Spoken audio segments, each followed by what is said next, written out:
வணக்கம் நேயர்களே, இன்றைய விவாத அரங்கம் நிகழ்ச்சிக்கு உங்களை வரவேற்பதில் மகிழ்ச்சி. இன்றைய விவாத அரங்கில் நாம் விவாதிக்க இருக்கின்ற தலைப்பு, இன்று உழைப்பாளர் தினம் உலகம் முழுவதும் கொண்டாடப்படுகிறது. அனைத்து கட்சி தலைவர்களும் இன்று நமது நாட்டில் அனைத்து தொழிலாளர்களுக்கும் உழைக்கும் மக்களுக்கும் தங்களது வாழ்த்துக்களை தெரிவித்துக் கொண்டனர். அந்த வகையில் நமது விவாத அரங்கம் நிகழ்ச்சியின் சார்பாக நாமும் உழைக்கும் மக்கள் அனைவருக்கும் நமது பார்வையாளர்களுக்கும் உழைக்கும் தின வாழ்த்துக்களை தெரிவித்துக் கொள்கிறோம். இன்று உழைக்கும் தினம், மே தினத்தினுடைய வரலாறு என்று பார்த்தோம் என்றால் அனைவரும் அறிந்த விஷயமாக இருந்தாலும், அடிப்படையில் ஒரு தொழிலாளிக்கு 8 மணி நேரம் மட்டுமே வேலை வேண்டும், 8 மணி நேரம் ஓய்வு வேண்டும் என்பது போன்ற ஒரு வரையறையின் அடிப்படையில் அந்த கோரிக்கையை அடிப்படையாக வைத்துதான் அந்த தொழிலாளர்கள் அன்று ரத்தம் சிந்தி இந்த மே தினம் உருவாவதற்கு காரணமாக இருந்தார்கள் என்பது அனைவருக்கும் தெரியும். அந்த வகையில் இன்று ஜனநாயகம் வளர்ந்துவிட்ட சூழலில் மிகப்பெரிய அளவில் வாசிப்பு, மறுசிந்தனை, மறுபரிசீலனை போன்ற பல்வேறு கருத்தியல்கள் வந்துவிட்ட இந்த காலகட்டத்தில் 8 மணி நேர வேலை என்பது இன்று எவ்வாறு இருக்கிறது? அந்த நிலையில்தான் இன்று தொழிலாளர்கள் இருக்கிறார்களா? அவர்கள் உழைக்கும் மக்களாக இருந்தாலும் சரி, அல்லது ஒயிட் காலர் ஜாபாக இருந்தாலும் சரி, அமைப்பு சாரா தொழிலாளர்களாக இருந்தாலும் சரி, அவர்கள் அனைவரும் 8 மணி நேரம் மட்டுமே பணி செய்ய நிர்பந்திக்கப்படுகிறார்களா, அல்லது அதற்கு கூடுதலாக பணி செய்யப்படுகிறார்களா? இதை நாம் எவ்வாறு எடுத்துக்கொள்ள வேண்டும்? அது மட்டுமல்லாமல் இன்று அடிப்படையான உரிமை சங்கம் கட்டும் உரிமை. தங்கத்தை விட சங்கம் கட்டுவதுதான் மிக முக்கியமானது என்பதுதான் இடதுசாரிகளுடைய குரலாக இருந்தது. அந்த வகையில் சங்கம் கட்டுகின்ற உரிமை, சங்கத்தின் தேவை, தொழிற்சங்கம் தேவை என்கின்ற உணர்வு, அந்த உரிமை என்பதுங்கிற உணர்வு இன்று தொழிலாளர்கள் மத்தியில் எந்த அளவுக்கு இருக்கிறது, அதற்கான கட்டமைப்பு நமது அரசு எந்த வகையில் செய்து தந்திருக்கிறது என்பது குறித்தும் இன்று நாம் பேச வேண்டும். அது மட்டுமல்லாமல் உலகமயத்தினால் தொழிலாளர்கள் பாதிக்கப்பட்டார்கள் என்கின்ற குரல் இடதுசாரிகளால் தொடர்ந்து முன்னெடுக்கப்படுகிறது. உலகமயத்திற்கு முன்னால் இருந்ததுக்கும் தற்போதற்கும் உள்ள வேறுபாடு என்ன? இந்த அரசு கொண்டு வந்த தொழிலாளர் நல சட்ட திருத்தங்களால் என்னென்ன பாதிப்பு? அரசு கூறுகிற போல் அது அந்த சட்டங்களால் வளர்ச்சி இருக்கிறதா என்பதெல்லாம் குறித்துதான் விரிவாக இன்றைய விவாத அரங்கம் பேச இருக்கிறது.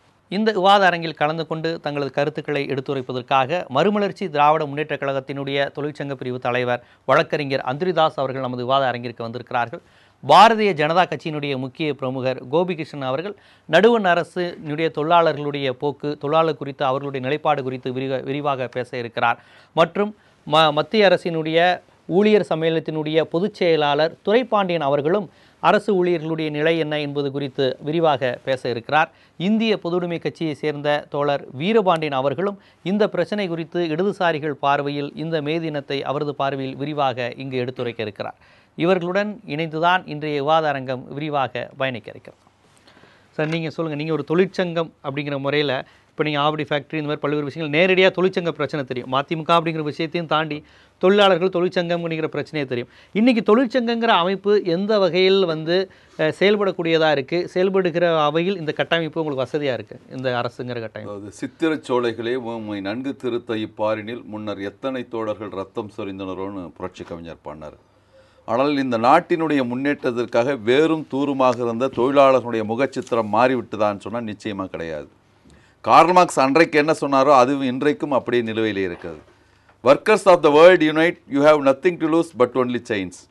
உங்களுக்கு இழப்பதற்கு எதுவும் இல்லை, ஆனால் விலங்குகள் மாத்திரம் இருக்கிறது என்று சொன்னதை போல இழப்பதற்கு எதுவும் இல்லாத சூழ்நிலையிலே கைவிலங்குகள் மாத்திரம் இருக்கிறது. ஆக அப்படிப்பட்ட ஒரு நீங்கள் சொன்னீங்க 1926ஆம் ஆண்டு கொண்டு வரப்பட்ட ட்ரேட் யூனியன் ஆக்ட் முதலில் நிலுவையில் இருக்கிறதா என்பதே ஒரு பிரச்சனைக்குரிய கேள்வியாகத்தான் இருக்கிறது. ஆக சுதந்திரத்துக்கு முன்பே தொழிலாளர் நல சட்டங்கள் எல்லாம் வந்து விட்டது. ஆனால் என்ன நிலைமையில் இருக்குன்னு சொன்னால் இது ஆப்ரேஷன் வெற்றிகரமாக, அறுவை சிகிச்சை வெற்றிகரமாக முடிந்து விட்டது. ஆனால் பாவம் நோயாளி கொஞ்சம் மூச்சு விட மறந்துட்டான்வாங்க. அந்த நிலைமையில் தான் தொழிலாளர் நல சட்டங்கள் இன்றைக்கு இருந்து கொண்டு இருக்கிறது. நீங்கள் சொன்னீங்க 18 மணி நேரம் உழைத்து கொண்டிருந்தவர்கள் இன்றைக்கு போராடி வாதாடி உழைக்க 8 மணி நேரம், உறங்குவதற்கு 8 மணி நேரம், ஓய்வெடுக்க 8 மணி நேரம் என்பதற்காகத்தான் ஒரு 100 ஆண்டு காலத்திற்கு மேற்பட்ட ஒரு போராட்டம் வந்தது. பல தியாகங்களை செய்தார்கள். சிகாகோ நகரிலே முதலில் 4 தொழிலாளர்கள் தூக்கிடப்பட்டதிலிருந்து பல்வேறு சர்வபுரி தியாகங்களை செய்துதான் இந்த மே தினம் இன்றைக்கு 126ஐ தாண்டி ஓடி போய்கொண்டிருக்கிறது. 129வது மே தின விழாவிலே நாம் இருந்து கொண்டிருக்கிறோம். ஆக அப்படிப்பட்ட ஒரு சூழ்நிலை அந்த முகச்சித்திரம் இன்றைக்கும் மாறவில்லை. அண்மையிலே பிரான்ஸுக்கு போனார், ஜெர்மனிக்கு போனார் நம்முடைய பிரதமர் அவர்கள். ஜெர்மனிக்கு போனார். பிறகு டேவிட் ஹார்ப்பர், ஸ்டீஃபன் ஹார்ப்பர் என்கின்ற கனடா நாட்டு அதிபரையும் சந்தித்தார். முதல்ல பிரான்ஸுக்கு போகும்போது பல்வேறு டிப்ளமேட்டிக் ரிலேஷன்ஸ், பல்வேறு ஒப்பந்தங்கள் நிறைவேற்றப்பட்டன. அதில் ஒரு ஒப்பந்தம் ரஃபேல் போர் விமானங்கள், ஜெட் விமானங்கள் வாங்குவதை பற்றி ஒரு 700 கோடி ரூபாயிலே 26 போர் விமானங்கள் என்று சொன்னார்கள். அப்பொழுது அந்த குழுவுக்கு தலைமையேற்று இருக்கின்ற பவுல் என்பவர், பிரான்ஸ் நாட்டினுடைய அந்த குழுவுக்கு தலைமையேற்ற பவுல் என்பவர் சொன்னார், ஒரு நாடு, எங்களுடைய நாடு உங்களுடைய நாட்டிலே மூலதனம் போட வேண்டும் என்று சொன்னால் அதற்கான தெளிவான நிலையான தொழிலாளர் நல சரத்துக்கள் இருக்க வேண்டும் என்று சொன்னார். அதுக்காக எல்லாவற்றையும் மாற்ற தேவையில்லை. ரொம்ப பெருந்தன்மையோட சொன்னார், எல்லாத்தையும் மாற்றிடாதீங்க, ஒரு 10 அடிப்படை சரத்துக்களை மாத்திரம் மாற்றினா போதும் அப்படின்னு சொன்னார். அதனுடைய விளைவுதான் பிஜேபி சர்க்கார் வந்த பிறகு ஜூன் மாதம் மே 25ஆம் தேதி அவர்கள் பதவியேற்பு விழா, ஜூன் மாதம் 30ஆம் தேதி 2014ஆம் வருடம் உட்கார்ந்த அமைச்சரவை ஒரு தீர்மானம் போட்டது. என்ன தீர்மானங்கள் என்று சொன்னால், தொழிலாளர் நல சட்டங்களிலே திருத்தங்களை கொண்டு வர வேண்டும் என்று. அப்பொழுது தலைவர் கலைஞர் வைகோ அவர்கள் அப்பொழுது கூட்டணியில் இருந்தபோது கடுமையாக வாசகங்களை வைத்துக்கொண்டு அதை எதிர்த்தார். என்ன வாசகங்கள் அப்படின்னு சொன்னால், அதில் என்ன வாசகங்கள் போட்டிருக்கு சொன்னால், ஐடி ஆக்டில் திருத்தம், 1961 அப்ரெண்டிஸ் ஆக்டில் திருத்தம், 1970 கான்ட்ராக்ட் ஆக்டில் திருத்தம், 1988 லேபர் லாஸில் திருத்தம். வாரத்துக்கு 8 மணி நேரம் சொன்னால வாரத்துக்கு 48 மணி நேரம் கணக்காகுது. ஆனால் இந்த ஆக்ட் மசோதா சட்டமாக்கப்பட்டால் என்ன நிலைமைனா 48 மணி நேரம் 100 மணி நேரம் ஆகிடும். ஒரு தொழிற்சாலையில் 100 பேர் வந்தால் கூட ஆலை மூடல் ஆட்குறைப்பு அப்படின்னு சொன்னால் உடனே அரசாங்கத்துடைய பர்மிஷன் வாங்கணும், அனுமதி வாங்கணும், 100 பேர் இருந்தால். ஆனால் இன்றைக்கி என்ன நிலைமைனா அந்த 100 பேரை 300 பேராக திருத்திட்டாங்க. அப்போ 299 பேர் இருக்கின்ற தொழிற்சாலையிலே அந்த தொழிற்சாலை நிர்வாகம் நினைத்தால் யாருடைய அனுமதியும் பெறாமல் அதை தொழிற்சாலை மூடிவிடலாம் என்கின்ற அந்த சரத்து இருக்கிறது. ஆக இன்றைக்கி ட்ரேட் யூனியன் ஆக்ட் முதல்ல நிற்குதான்னு சொன்னால் நான் வேற எங்கேயும் போத்தவில்லை, ஸ்ரீபெரும்புதூரில் ஹுண்டாய் தொழிற்சாலைன்னு ஒன்று இருக்குது. 1000 கருத்து மாநாடு இருக்கும். அந்த தொழிற்சாலையிலே அங்கீகரிக்கப்பட்ட ஒரு தொழிற்சங்க தலைவர், இன்றைக்கு சிஐடியினுடைய தலைவராக இருக்கின்ற மரியாதைக்குரிய சட்டமன்ற உறுப்பினர் சவுந்தரராஜன் அவர்கள், ஏஎஸ் அவர்கள். ஆனால் அவர் அங்கீகரிக்கப்பட்ட ஒரு தொழிற்சங்கத்துடைய தலைவராக இருந்தவங்க கூட அங்கே போய் கொடியேற்ற முடியல. கொடியேற்ற போகும்பொழுது அவர் என்ன ராஜ துரோகம் செய்தார்? ஒரு தொழிற்சங்க நடைமுறை சட்டம், அங்கீகரிக்கப்பட்ட தொழிற்சங்க தலைவர் தொழிற்சாலை வாயிலே 100 மீட்டருக்கு அப்பால் இருக்கின்ற ஒரு தொழிற்சங்க கூட ஏற்ற போகும்போது அவரை அந்த நிர்வாகம் போலீஸ் துணையோடு அவரை அரசு செய்து கைவிலங்கிடப்பட்டு, எப்படி ஒரு கிரிமினல் கைவிடங்கப்படப்பாரோ அப்படி ஒரு கைவிடங்கப்பட்டு போலீஸ் ஸ்டேஷன் வரை நடத்திய கூட்டி செல்லப்பட்டார். அப்படிப்பட்ட ஒரு காட்டாட்சி இன்றைக்கு இங்கே நடைபெறுகிறது.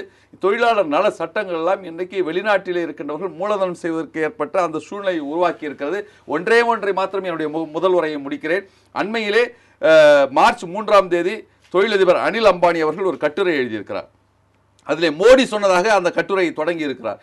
என்ன சொல்லியிருக்கிறார்னு சொன்னால், the tears we shed is not our own. Even the tear gas shells are being imported from other countries. நாம் சிந்துகின்ற கண்ணீர் நமதான கண்ணீர் அல்ல, நமக்குண்டான கண்ணீர் அல்ல. அந்த கண்ணீரை வரவழைக்கின்ற கண்ணீர் புகை குண்டுகளை கூட நாம் வெளிநாட்டிலே இருந்துதான் இம்போர்ட் செய்கிறோம், அதாவது இறக்குமதி செய்கிறோம் என்று சொன்னார். சொல்லிவிட்டு இன்னொன்றையும் சொல்கிறார், it is in talks with Maharashtra, Rajasthan, Uttar Pradesh, Madhya Pradesh government to acquire 5000 acres of land to have defense enclave in the name of our father demised Dhirubhai Ambani enclave என்று சொல்லியிருக்கிறார். இந்த நாட்டிலே பாதுகாப்பு, நாங்கள் டேங்க் தொழிற்சாலை, நீங்கள் சொன்னீங்களே டேங்க் தொழிற்சாலை தயாரிப்பதற்கு கிட்டத்தட்ட 5000 ஏக்கர் நிலத்தை இன்றைக்கு 2-3 மாநில அரசுகளிடம் வாங்கி அது திருபாய் அம்பானி பெயரில் டிஃபென்ஸ் என்க்ளேவாக ஒரு ஸ்மார்ட் சிட்டியாக வடிவமைக்கப்படுகிறது என்கின்ற கருத்தை சொல்லியிருக்கிறார். இப்பொழுது சொல்லுங்கள், நாம் எங்கே நிற்கிறோம்? பாதுகாப்புத்துறை தொழிற்சாலைகளுக்கே இன்றைக்கு பாதுகாப்பு இல்லாத ஒரு சூழ்நிலை தான் இந்தியாவிலே நிலவுகிறது. கண்டிப்பாக. அதாவது இப்போ இந்த ஒரு கேள்வி மட்டும், அது பொதுவாக நிறைய கேள்விகள் வச்சார். ஏன் ஒரு தொழிற்சங்கங்களை பார்த்து பன்னாட்டு நிறுவனங்கள் மிரட்டுவதும் அவர்களை பார்த்து பயப்படுகிற சூழல்? தொழிற்சங்கங்கிறது ஒரு அடிப்படை உரிமை தானே. ஆர்டிகல் 19லேயே அசோசியேஷன் ஆகிறதும் யூனியன் வச்சுக்கிறதும் அடிப்படை வாழ்வாதார உரிமைங்கிற மாதிரி வந்திருக்கு. அப்போ கான்ஸ்டியூஷனுக்கே எதிராக நம்ம அரசு செயல்படுதா? தொழிற்சங்கங்களை வச்சுக்கொள்ளக்கூடாதுன்னு சொல்வது. தொழிற்சங்கங்களை வச்சுக்கொள்ளக்கூடாதுன்னு அரசு எங்கேயுமே சொல்லல. அரசு வெளிப்படையாக சொல்லல, சட்ட புக்கில் அப்படி இல்லை. சட்டத்திலேயோ அரசோ எங்கேயுமே அதனாலதான் அவங்க கேட்குறாங்க தொழிற்சங்கங்களை வைத்துக் கொள்ளக்கூடாதுன்னு. தனியார் நடத்துகின்ற தொழிற்சாலைகள் அவங்க என்ன நினைக்கிறாங்கன்னா, இந்த தொழிற்சங்கங்களால் எங்களுக்கு தொழிலாளர்களால் இடையூறு, எங்களுடைய உற்பத்தி, எங்களுக்கு போட்ட முதலீடு, அவர்களுடைய மனநிலை அது. அரசு என்றைக்குமே போய் உங்கள் தொழிற்சங்க வாசலில் நீங்கள் கொடி நடாதீங்க, இல்லை நீங்கள் தொழிற்சங்கங்களை அனுமதிக்காதீங்கன்னு எந்த அரசாங்கமே சொல்லாது. உள்ளே இருக்கின்ற தொழிலாளர்களுக்கு இருக்கின்ற ப்ரெஷர், நீங்கள் உண்மையிலேயே ஒரு பன்னாட்டு நிறுவனத்தில் அல்ல, இந்திய முதலாளிகள் இருக்காங்க பாருங்கள். சாதாரண நீங்கள் மிகப்பெரிய முதலாளிகள் போக வேண்டாம், சிறிய அளவில் இருக்க முதலாளிகள் கூட ஒரு தொழிற்சங்கம் உள்ளே வருதுன்னா அவங்க முதல்ல அந்த சம்மந்தப்பட்ட அந்த எம்ப்ளாயை முதல்ல கம்பெனிலேருந்து வெளில அனுப்பணுன்ற எண்ணத்தில் தான் இருப்பாங்க. அந்த பயமுறுத்துதல் என்பது உள்ளே இருக்கும்பொழுது எப்படி நீங்கள் தொழிற்சங்கத்தை உள்ளே அனுப்புவாங்க? ஏன்னா அவனுடைய முதலீடு மட்டும்தான் அவனுக்கு குறிக்கோள். அது சரியானதா? அவன் பார்வை, அவர்களுடைய பார்வையில், அரசாங்கத்தினுடைய பார்வையை மட்டும் நீங்கள் அரசாங்கம் எடுத்துட்டு போய் அங்கே திணிக்குது, நீங்க தொழிற்சங்கத்தை வச்சுக்காது. அரசாங்க துணை இல்லாமலேயே அந்த நிறுவனங்கள் இவ்வளவு தைரியமா ஒரு எம்எல்ஏவை ஒரு கொலை குற்றம் நீங்க செய்து உதாரணம் ஒண்ணு, மணலியில வந்து IOCL ஒரு கம்பெனி இருந்தது, இந்தியன் ஆர்கானிக் கெமிக்கல். இன்றைக்கு தினம் சுத்தமா அந்த கம்பெனியை தரைமட்டமாக்கி விட்டு ரியல் எஸ்டேட் போட்டு ஒரு ஏக்கராவா வித்துட்டு இருக்காங்க. அதுக்கு யார் காரணம்? தொழிற்சங்கங்கள் அல்ல. அங்க வந்து கிட்டத்தட்ட 1200 தொழிலாளர்கள்கிட்ட வேலை செஞ்சாங்க. திடீரென்று அந்த கம்பெனி வந்து மகாராஷ்டிரால ஹெட் ஆஃபீஸ் திடீர்னு மூடினாங்க, எல்லாத்தையும் மூடினாங்க. நீங்க CMDல அனுமதியை கொடுத்துட்டாங்க, நீங்க ரியல் எஸ்டேட் பண்ணி வித்துக்கலான்ட்டு. சமீபத்தில் CMD அனுமதி கொடுத்துருக்கு. மாநில அரசாங்கம் இருங்க, நான் இது சொல்றேன், மாநில அரசாங்கத்தினுடைய அனுமதி இல்லாமல் அவ்வளவு பெரிய இடம், கிட்டத்தட்ட ஒரு 800 ஏக்கரா இடத்தை CMD அப்ரூவல் கொடுத்துருக்கு. நீங்க வந்து பிளாட் போட்டு நீங்க இண்டஸ்ட்ரியல் காரிடாரா நீங்க பண்ணிக்கு மாத்திட்டு போலான்ட்டு. எப்படி மாநில அரசாங்கத்தினுடைய அனுமதி இல்லாமல் நடந்திருக்குமா? அதனால அதே மாதிரி நீங்க இவர் இப்போ சொல்றாரு, நோக்கியா சொல்றாரு, பாராளுமன்ற தேர்தலுக்கு முன்னாலேயே 27,000 கோடி ரூபாய் அதில் வந்து நீங்கள் வந்து நஷ்டம் எங்களுக்கு வரி ஏய்ப்பு செய்திருக்கணும் மத்திய அரசாங்கம் வந்து சொல்லுது. மாநில அரசாங்கம் எங்களுக்கு 2,500 கோடி ரூபாய் வரி ஏய்ப்பு செய்து கட்டணும்னு. அந்த கம்பெனி என்ன சொல்கிறாங்க, எங்களுடைய முதலீடுக்கு மேலே நாங்கள் எங்கள் வரி ஏய்ப்பு செய்திருக்கோம், நீங்கள் கட்ட முடியாதுன்னா மூடிட்டு போகிறோன்னு சொல்லிட்டு எந்த அனுமதியும் இல்லாமல் மூடிட்டு போயிட்டாங்களே. வேற மாநிலத்தில் அலோவ் பண்ணீங்க? வேற மாநிலம் எங்க நீங்க என்ன நடவடிக்கை எடுத்திருக்கீங்க? அதாவது இதுக்கு வந்து நாங்க லைபிள் கிடையாது, காங்கிரஸ் தான். நீங்க சொல்றது புரியுது. காங்கிரஸோ அப்போதிலிருந்து அதிமுக அரசோ திமுக அரசோ ஒன்றும் செய்யாம இப்போ நாங்க புதுசா வந்திருக்க பிஜேபி மீது சொல்றீங்க, நீங்க சொல்றது புரியுது. இப்போ அந்த ஆலையை இயக்குவதற்கான முயற்சிகள் எடுத்துட்டு இருக்காங்க. வேற ஒரு கம்பெனிக்கு அதை வந்து சேல் பண்ணி அதுக்கும் அதனுடைய விலை வந்து நிர்ணயம் பண்ணும்போது அந்த விலைக்கும் புதிதாக வருவதற்கும் செட் ஆகல. இன்னைக்கு பத்திரிகையில் வந்த செய்தி, அந்த நிறுவனத்தின் மீது நடவடிக்கை எடுக்க முடியலையா? அதுதான் அந்த சட்டங்கள் திட்டங்கள் எல்லாமே அரசுகிட்ட இருக்கு. அது நிறுவனங்கள் அடிபடிஞ்சு போற மாதிரி தான் அரசு இருக்குங்கிறதா சொல்றாரு. ஒவ்வொரு ஒப்பந்தங்களும் அந்த மாதிரி தான் வருதுங்கிறாரு. அரசு ஒரு சாதாரண சாமானியனுக்கு வரி பாக்கினா என்ன நடவடிக்கை எடுக்கிறாங்க? எல்லாம் ஏழை அறிவிக்கையில் போறாங்க. ஆனா கோடிக்கணக்கான ரூபாய் மாநில சர்க்காருக்கும் மத்திய சர்க்கார் இருக்கும் போது அதிக நடவடிக்கைகளை அடுத்த மாநிலத்தை அலோவ் பண்றீங்க. அதுக்கான லைசன்ஸ் அடுத்த மாநிலத்துக்கு எல்லாம் அங்க போலங்க. ஏற்கனவே இந்த மாநிலத்திலே எங்களால் நடத்த முடியாதுன்னு சொன்னதுக்கான காரணம் நான் என்ன சொல்றேன்னா, அவர்கள் வந்து இங்க மேனுஃபேக்சரிங் பண்றாங்க. ஆனா இப்போ குற்றச்சாட்டு என்னன்னா, அந்த மேனுஃபேக்சரிங் அடுத்தது அதற்கான ப்ரோக்ராம் பண்ணி கொடுத்ததுல தான் இவ்வளோ நஷ்டங்கள் எங்களை வந்து ஏமாத்தி இருக்காங்கன்றது தான். மேனுஃபேக்சரிங் பண்ணுறது வெளியிலேருந்து வந்தது, அசம்பிள் பண்ணி நீங்கள் விற்றது வேற விஷயம். ஆனால் ப்ரோக்ராம் பண்ணதில் ஐடி செக்டார்லேருந்து எங்களுக்கு ஏமாற்றப்பட்டது 25,000 கோடி என்று மத்திய அரசாங்கம் அன்றைய தினம் அறிவித்தது. எங்கேயோ போயிட்டுருக்கோம். முதல்ல இந்த மே தினமும் அது சம்பந்தமான பிரச்சனைகளையும் நம்ம பேசுகிறது நல்லா இருக்கும்னு நினைக்கிறேன். 1886 உலகம் முழுவதும் மே தினம் கொண்டாடப்படுகிறது. இப்போ இன்னும் சொல்லணுன்னா, நான் வந்து ஒரு கிறிஸ்தவனாக இருந்தால் உலகம் முழுவதும் கிறிஸ்துவோட பிறந்தநாளை கொண்டாடுவோம். ஆனால் மதம் இனம் மொழி கடந்து உலகம் முழுவதும் கொண்டாடப்படுகிற ஒரு நாள் இருக்கிறது என்று சொன்னால் அது மே தினம் மட்டும்தான். இந்த மே தினத்தை இன்னும் நம்ம பல பேர் புரிஞ்சுக்கல. நான் வந்து இந்த ஊடகத்தின் வாயிலாக வன்மையாக மத்திய அரசை கண்டிக்கிறேன். இதுவரையில் மத்திய அரசாங்கத்திலிருந்து எந்த வாழ்த்துக்களையும் மே தினத்துக்கு சொல்லவே இல்லை. அவர்களுடைய கட்சியும் சொல்லவே இல்லை. அடுத்தது என்னன்னா, இந்தியாவில் பல மாநிலங்களில் விடுமுறை. மத்திய அரசு ஊழியருடைய பிரதான கோரிக்கையை மே தினத்தை விடுமுறை நாளாக அறிவிக்க வேண்டும் என்று சொல்லிதான் உலகத்தில் பல நாடுகளில் அறிவிச்சிருக்கிறாங்க. அமெரிக்காவில் கனடாவிலாம் இல்லை, அது செப்டம்பர் 1 லேபர் டேன்னு அவங்க கொண்டாடுறாங்க. சில நாடுகளில் இல்லை. ஆனால் உலகம் முழுவதும் 66க்கும் மேற்பட்ட நாடுகளில் இன்றைக்கி வந்து ஒரு திருவிழா போல் கொண்டாடப்படுகிறது. ஆனால் துரதிர்ஷ்டவசமாக இந்தியாவில் மத்திய அரசாங்கம் 1989 VP சிங் அவர் பிரதமராக இருக்கும்போது மே தின நூற்றாண்டு விழாவுக்கு மட்டும்தான் விடுமுறை கொடுத்தார். குறைந்தபட்சம் ஒரே நிமிஷம், அந்த விடுமுறை கூட திமுகவுடைய நாடாளுமன்ற உறுப்பினர் வைகோ அவர்கள் தான் சொல்லி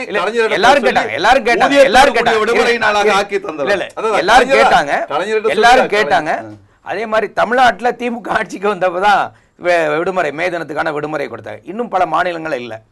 இப்போ இந்த மே தினம் என்ன சொல்லுதுங்கிறதான், what is the relevance of May day today? இன்னைக்கு மே தினத்துக்கு நமக்கு என்ன சம்பந்தம்? இதுதான் அங்கே இப்போ முக்கியமான விஷயம். மே தினத்தில் 8 மணி நேரம் வேலை, 8 மணி நேரம் ஓய்வு, 8 மணி நேரம் உறக்கம் என்பது மட்டுமல்ல. இது பல பேர் இதை மட்டும் சொல்லிட்டு போயிடுறாங்க. இது இல்லை. உழைப்பாளி மக்களை முதலாளித்துவ அடிமைத்தனத்தில் இருந்து விடுதலை செய்வது தான் மே தினத்தோட முக்கியமான குறிக்கோள். அதுதான் மே தினம். ஆனால் அந்த மே தினத்துக்கு இன்றைக்கி என்ன ஆச்சு? இன்றைக்கி இந்தியாவில் இன்றைக்கி வந்து புதிய பொருளாதார கொள்கை வந்ததற்கு பிறகு 1991 இன்றைக்கி வரையில் பல நிறுவனங்களில் 8 மணி நேரம் வேலை என்பதே இல்லை. மத்திய அரசு அலுவலகத்திலே 8.5 மணி நேரம் ஒரு நாளைக்கு. முன்மாதிரி அரசாங்கம், மாடல் எம்ப்ளாயர் மத்திய அரசு, அங்கேயே 8.5 மணி நேரம் நாங்கள் வேலை செஞ்சுட்டு இருக்கிறோம். அது மட்டுமல்ல, மத்திய அரசு இலாக்கா அதனோட அண்டர்டேக்கிங் சொல்லி எல்லா இடத்துலையுமே 10 மணி நேரம் வேலை வாங்குறாங்க. இன்றைக்கி புதிய பேர் டெக்னோக்ராட்ஸ்னு சொல்கிறாங்க. அவர்களுக்கு நாங்கள் வைக்கிற பேர் என்னன்னா கம்ப்யூட்டர் கூலிகள். அல்லது கார்ப்பரேட் அடிமைகள். எம்டெக் படிச்சுட்டு சாஃப்ட்வேரில் படிச்சுட்டு போயிருக்காங்க பாரு அந்த பசங்க, அவன் எல்லாம் பைத்தியம் ஆயிடுறான். காலையில் 8 மணிக்கு போயிட்டு நைட்டு 8 மணி வரல வேலை செய்கிறான், 12 மணி நேரம். நைட்டு மறுபடியும் வீட்டில் வந்து கண்டினியூ பண்ணுறான் கம்ப்யூட்டரில். அதாவது சட்டப்படியான வேலை நேரம் இல்லை, சட்டப்படியான கூலி இல்லை, சட்டப்படியான பாதுகாப்புகளும் இல்லை. இன்னொரு ஜெனரேஷன், இப்போ வரக்கூடிய புதிய ஜெனரேஷன் ஐடிக்கு போகணும் தானே ஆசைப்படுறாங்க. இருந்தாலும் கூட பாதுகாப்பு கொடுக்க வேண்டியது யாருடையது? நாங்கள் ஐடியில் சங்கம் வைக்க முயற்சி பண்ணோம், ஆனால் அவங்களாம் வராமல் இருந்தாங்க. ஆனால் இன்னைக்கு சங்கம் வைப்பதற்கு இதே ஐடி துறையிலேருந்து வந்துக்கிட்டு இருக்கிறாங்க. அது ஒன்று. அடுத்தது, நீங்கள் வந்து புதிய பொருளாதார கொள்கை, இந்த நீங்கள் நோக்கியா பற்றி தவறான கருத்துக்கள் நான் அதை வேணா பதிலும் சேர்த்து சொல்கிறேன். நோக்கியாவில் வந்து உற்பத்தியில் பிரச்சனை இல்லை, வரி ஏய்ப்பு செஞ்சான். அவன் போட்ட பணம் 3000 கோடி, சம்பாரிச்சது 65,000 கோடி. அரசாங்கத்துக்கு வரி பாக்கி மத்திய அரசாங்கத்துக்கு 24,000 கோடி, மாநில அரசுக்கு 2,500 கோடி. அப்ப சம்பாரிச்சது வரி பாக்கியை தான் நாங்க சொன்னோம், வரி ஏய்ப்பு நீங்க சொல்றீங்க. இல்ல வரி பாக்கி இல்ல சார் சொல்லும் போது உற்பத்தியில பிரச்சனை அது அப்படின்னு அதெல்லாம் இல்ல பிரச்சனை. அப்ப அவன் எவ்வளவு சம்பாரிச்சிருப்பான்னு பாருங்க. வரி பாக்கியே இவ்வளவு இருந்தா எவ்வளவு 65,000 கோடி சம்பாரிச்சிருக்கலாம். அப்போ அது இல்ல பிரச்சனை. இப்ப பிரச்சனை என்னன்னா, புதிய பொருளாதார கொள்கை வந்ததற்கு பிறகு 8 மணி நேரம் வேலை என்பதே இல்லாமல் போயிடுச்சு. ஒன்று, நீங்கள் கேட்டீங்க, நான் மந்திரிதாஸ் சார் பேசும்போதும் ஒரு விஷயத்த சொன்னார். ஃபேக்ட்ரி ஆக்டை அமெண்ட் பண்ணுறாங்க. முன்னாடி ஃபேக்ட்ரி ஆக்ட் எப்படி இருந்தது? தொழிற்சாலை சட்டம், 10 பேர் ஒரு குடிசையில் வேலை செஞ்சானா கூட சட்டம் பொருந்தும். மின்சாரம் இருக்கிற குடிசையில் 20 பேர் இருந்தாலும் சட்டம் பொருந்தும். இந்த 10 பேருங்கிறத 20 பேராக மாற்றுறாங்க, 20 பேருங்கிறத 40 பேராக மாற்றுறாங்க. அதே மாதிரி அவங்க சொன்னாங்க பாருங்க, ட்ரேட் யூனியன் ஆக்ட் அமெண்ட் பண்ணுறாங்க. 7 பேர் இருந்தால் சங்கம் சேர்வதற்கு இந்திய நாட்டினுடைய அரசியல் சட்டம் அடிப்படை உரிமையை வழங்கி இருக்கிறது. ஆனா இப்ப என்ன பண்ணிட்டாங்க, குறைஞ்சது 100 பேர் இருக்கணும்ட்டாங்க. இது வந்து ராஜஸ்தான்ல நாங்க அமல்படுத்திட்டோம், மத்திய அரசாங்கம் விரைவில் அமல்படுத்த போகிறோம் என்று சொல்லிக் கொண்டிருக்கிறார்கள். அதுல வேற பெருமையா வர சொல்றாங்க, மத்திய பிரதேசலயே அமல்படுத்திட்டாங்க. அடுத்தது என்ன, நீ வந்து ஒரு தொழிற்சாலை இருக்கு, நம்ம மந்திரிதாஸ் பேசும்போது சொன்னார் பாருங்க, குறைந்தபட்சம் 100 பேர் இருந்தாவே அந்த தொழிற்சாலை மூட வேண்டும் என்று சொன்னால் அரசாங்கத்திடம் அனுமதி வாங்க வேண்டும். இப்ப அதை மாத்தி 300 பேருங்கிறாங்க.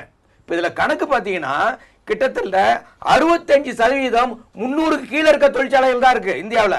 அப்படின்னா என்ன அர்த்தம்? பெரும்பாலான தொழிற்சாலைகளை தொழிற்சங்க சட்ட வரம்புக்குள்ளே கொண்டு வராமல் இப்ப விடுதலை பண்றாங்க இவங்க. யாருக்காக? முதலாளிகளுக்காக. தொழிலாளர்களை அடிமையாக்கி முதலாளிகளுக்கு விடுதலை வாங்கி கொடுக்கிறார்கள். கண்டிப்பா அது குறித்து பேசுவோம். விரும்புகிறேன் சார், உங்கள்கிட்ட நான் முன்வைக்கிறது வந்து, இப்போ உங்கள் 2 பேர் பேசுனதே அந்த நீங்களும் பல முறை பேசியிருக்கிறீங்க, அந்த புதிய பொருளாதார தாராளமய நரசிம்மராவ் காலத்தில் வந்து அந்த எல்பிஜி குறித்து பல முறை நீங்கள் விமர்சனம் பண்ணி பேசியிருக்கீங்க. 91, 92க்கு முன்னால் இந்த தொழிலாளர்கள் பிரச்சனை, அவர்கள் சந்தித்த பிரச்சனைகள் எப்படி இருந்தது, அதுக்கப்புறம் இது எப்படி பெருகுச்சு? அதுக்கு முன்னாடி பிரச்சனைகள் இல்லையா தொழிலாளர்களுக்கு? இல்லை, எப்பொழுதுமே பிரச்சனை இருக்குது. 1848 கரத்தால் உழைக்கும் மக்களுக்கான உலகம் இதுன்னு பிரகடனப்படுத்தினார் மார்க்ஸ். அது தங்கள் போராட்டம் மூலமாக அதை முன்னெடுத்தாங்க சிகாகோ நகர தொழிலாளர்கள். லெனின் தான் அதை சட்ட வடிவமாக்கினார். கலைஞர் போன்றவர்கள் இன்னும் பல்வேறு மனிதர்களுக்கு இந்த கண்களை திறந்து விட்டது தோழர் லெனின். அரசியல் சாசனத்தில் சட்டபூர்வமாக நாடே அதிகாரமே அவர்களுக்கானது. வெறும் கூலி உயர்வு அவங்க அதை பேசுகிறாங்க. அதான் அது இந்த நேரத்தில் நினைவு கொள்ளணுன்ற, இந்தியாவில் சிங்காரவேலர் தான் மேதினம் பற்றிய கட்டுரைகள், அதை பற்றி செலிப்ரேட், ஆசியாவிலேயே முதல் தொழிற்சங்கங்கள் அதெல்லாம் துவக்கி இந்தியாவிலே அவர் தான் முதல். 1923 மே 1 சிங்காரவேலர். அதேபோல அம்பேத்கரையும் சொல்லுவாங்க. இல்லை இதை இந்திய விடுதலையில் டாக்டர் அம்பேத்கர் சட்ட வடிவமாக்குவதற்கு பெரும் பங்காற்றினார். 8 மணி நேர வேலை. ஆமாம், நிறைய சரத்துக்கள் அவர் வாதாடி பெற்றிருக்காரு. அரசியல் சுயநிர்ணய சபையில் இடதுசாரிகள் கருத்துக்களை, லெனின் மார்க்ஸ் கருத்துக்களெல்லாம் மேற்கோள் காட்டி அவர் வாதிட்டு இருக்காரு. அது புத்தக வடிவில் அது வந்திருக்கிறது. ஆமாம். அவர் சொல்றாங்க என்னென்ன, 100 ஆண்டுகளில் பிரிட்டிஷ் ஏகாதிபத்தியம் தொழிலாளர்களுக்கு கொண்டு வராத நலச்சட்டங்களை டாக்டர் அம்பேத்கர் கொண்டு வந்தார் அப்படின்னு சொல்லுவாங்க. இந்த நேரத்தில் அவரையும் சேர்த்து நாம தந்தை பெரியார் தொழிலாளர்களுக்கு ஆதரவாக அவர் எழுதியதற்காக பல முறை சிறைக்கு சென்றிருக்கிறாரு, பல முறைக்கு தாக்குதலுக்குள்ளாகி இருக்கிறாரு, பல்வேறு கூட்டங்கள் அவரும் கலந்து கொண்டிருக்கிறாரு. இது எல்லாரையும் நம்ம நினைவு கொள்கிறோம். இப்போ என்னென்னா, டாக்டர் அம்பேத்கர் அரசியல் சாசனத்தை வகுக்கிற போது சட்ட வடிவமாக்கினார். 3ஆக பிரித்தார். அது ஒன்று கூலி உயர்வு, சம்பள உயர்வுக்கானது ஒரு பிரிவு, இன்னொன்று பணி சுமைகள் குறைப்பதற்கானது, 3 தொழிற்சங்க உரிமைகளுக்கானது. அப்போ சொல்கிற போது அவர் சொல்ல, தொழிற்சங்க உரிமை என்பது சிலர் கருணையால் வந்ததல்ல. கெய்ன்ஸ் ஜெர்மனியில் நடைபெற்ற நீண்ட நெடிய போராட்டங்கள், அதுபோன்று உலகம் முழுவதும் நடைபெற்ற அந்த ரத்த சிதறல் இருந்து பாருங்கள், உயிர் கொடுத்துருக்காங்க பாருங்கள், அதில் தான் மெல்ல அரசியல் கட்சியே தோன்றியது. இன்றைய அரசியல் கட்சியினுடைய வடிவம் என்பது பல நூற்றாண்டுகளாக நடைபெற்ற உரிமை போர் தான். தொழிற்சங்கமும் அவ்வாறு தான். இந்த யாரோ காட்டுகிற கருணை அல்ல, சலுகை அல்ல. இது ரொம்ப இப்போ இங்கே எப்படி அதிகாரத்துக்கு வர முடியும் ஜனநாயக நாட்டில் 120 கோடி மக்களுக்கு?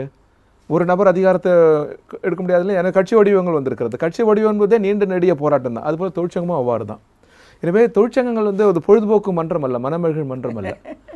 அது தப்பாக தொழிற்சங்கத்தால் எங்கேயுமே யாரும் தொழிலாளி வந்து தொழிற்சங்கத்தால் தூண்டிவிடப்பட்டு எங்கேயாச்சும் ஒரு வேலை நடைபெற்றிருக்கிறதா இல்லை. எப்படின்னா இங்கே வந்து சிங்காரவேலர் மேலே திரிவிகா, வாடிகா, சக்கரை செட்டியார், அதற்கு பிறகு வந்து பெரும் தொழிற்சங்க தலைவர்களாக இருக்கிறாங்க. பெரிய பெரிய தலைவர்கள் கேடிகே தங்கமணி, பி ராமமூர்த்தி, கோபு, ஜீவானந்தம் பலர் இருக்கிறாங்க இல்லைங்களா. விபி சந்தன், இந்த மாதிரி பலர் இடதுசாரி தலைவர்கள் திமுக எல்லாத்தையும் இருக்கான்னு வச்சுக்கோங்க. யாரும் எப்பொழுதும் அவர்களால் ஒரு வேலைநிறுத்தம் தூண்டப்பட்டதாக வரலாறே இல்லை. இந்த பிரிட்டிஷ்காரன் சொல்கிற குற்றச்சாட்டு இதெல்லாம். எசேடாங்கவையும் அம்பேத்கரையும் நீதிமன்றத்தில் நிறுத்தி சிறைக்கு அனுப்புனாங்க. அப்போ சொல்லப்பட்ட குற்றச்சாட்டு இதெல்லாம் ரொம்ப பழமையான குற்றச்சாட்டு. வேலைநிறுத்தம் என்பதே ஒரு நபர் தூண்டிவிட முடியாது. அது உரிமை, அவனது உரிமை. தனது உரிமைகள் மறுக்கப்படுகிற போது கடைசி எல்லைக்கோட்டுக்கு அவன் செல்கிறான். அதை தவிர அவனுக்கு வேறு உரிமை இல்லை. அப்படி தான் அதை பார்க்கணும். இன்றைக்கி என்னென்னா தொழிலாளர் நலச்சட்டங்கள் நம்ம வந்து திரட்டப்பட்ட தொழிலாளர் இருக்கிறாங்க. திரட்டப்படாத லட்சக்கணக்கான கோடிக்கணக்கான விளிம்புநிலை ஏழை கூலி தொழிலாளர் இருக்கிறாங்க. அவர்களுக்கு உணவு, நல்லாடை, கல்வி இது பற்றிலாம் நம்ம சிந்திக்கணும். சின்ன கண் முன்னால் இருக்கிற உதாரணம் இந்த மெட்ரோ ரயில் போட்டிருக்கிறாங்க பாருங்கள். எவ்வளோ ஸ்கில்டு, பெரிய பெரிய திறம்படைத்தவர்களும் முடியாத பிரம்மாண்டமாக பண்ணிட்டாங்க இல்லையா. ஆனால் எத்தனை பேர் அதில் செத்து போனால், எத்தனை பேருக்கு அடிப்பட்டது, அவனுக்கு என்ன உணவு, என்ன உத்தரவாதம், எதை பற்றியாவது ஒரு அறிக்கை மத்திய மாநில அரசாங்கம் தந்திருக்குதா? என்ன இங்கே எவ்வளோ துறைகள் இருக்கிறது, தொழிலாளர் துறைகள், ஏதாவது ஒன்று கண்டறிகிறதா? மொழி தெரியாதவங்கள ஒரு பெரிய இடைத்தரகர்கள் என்ன பண்ணுறேன்னா, இங்கே மொழி தெரியாதுன்னா இங்கேருந்து கொண்டு போகிறது, மரம் விடுறது, காடு விடுறதுக்கு, சுட்டு தள்ளுறது, அவர் அங்கேருந்து இங்கே கொண்டு வர்றது. மொழியிலன்னா வேற என்ன ஒன்றும் பண்ண முடியாது. கண்களி தெரியலனா அப்புறம் என்ன பண்ண முடியும்? இப்படி நடந்துட்டு இருக்குது. இதை பற்றி எதனா சிந்தனை இருக்குதா அரசாங்கத்திற்கு? எத்தகைய அரசும் இருக்கிற சட்டங்களையும் பறிக்கிறார்கள். ஒன்றும் இல்லை, 300 பேர் தொழிற்சாலைன்னா இனி துவங்குற தொழிற்சாலை 299 பேர் தான் துவக்குவான். 300 பேர் துவக்க மாட்டான்.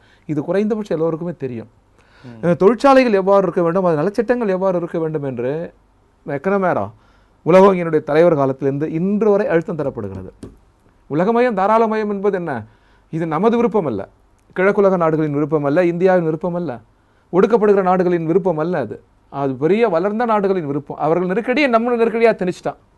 அதை எதிர்ப்பதற்குரிய தார்மீக பலத்தை நேரு, காந்தியெல்லாம் நமக்கு தந்திருக்கிறாங்க. சுயசார்பு தான் அது. இப்போ ஒன்றும் இல்லை, அந்த ஆட்டோ மோட்டார் வாகன சட்டம் வந்திருக்குது, சாலை போக்குவரத்து மசோதா. இன்னைக்கு கூட அதை கண்டித்து வேலை தமிழ்நாடு அந்த அளவுக்கு இல்லைங்கிறாங்க. பாருங்க, அதை ஆதரித்து ஏதாவது ஒரு பிஜேபி தலைவரை பேச சொல்லுங்க பார்க்கலாம். இந்திய யாராச்சும் ஒருத்தர் இல்லை, யாராவது நம்ம போய் நிக்கலாம், நாம எல்லாம் ரோட்ல பிஜேபி தலைவர் வாகனத்துக்கு வரி விதிக்கிற கூட மாநில அரசாங்கம் மத்திய அரசாங்கத்துக்கு போயிடுச்சு. ஆக தோழர் சொன்னது போல வெறும் உரிமையின் பால் பட்டது மட்டுமல்ல, நான் உழைப்பேன், எனக்கான உரிமை என்பது மட்டுமல்ல, அவனுக்கான உலகம் இது.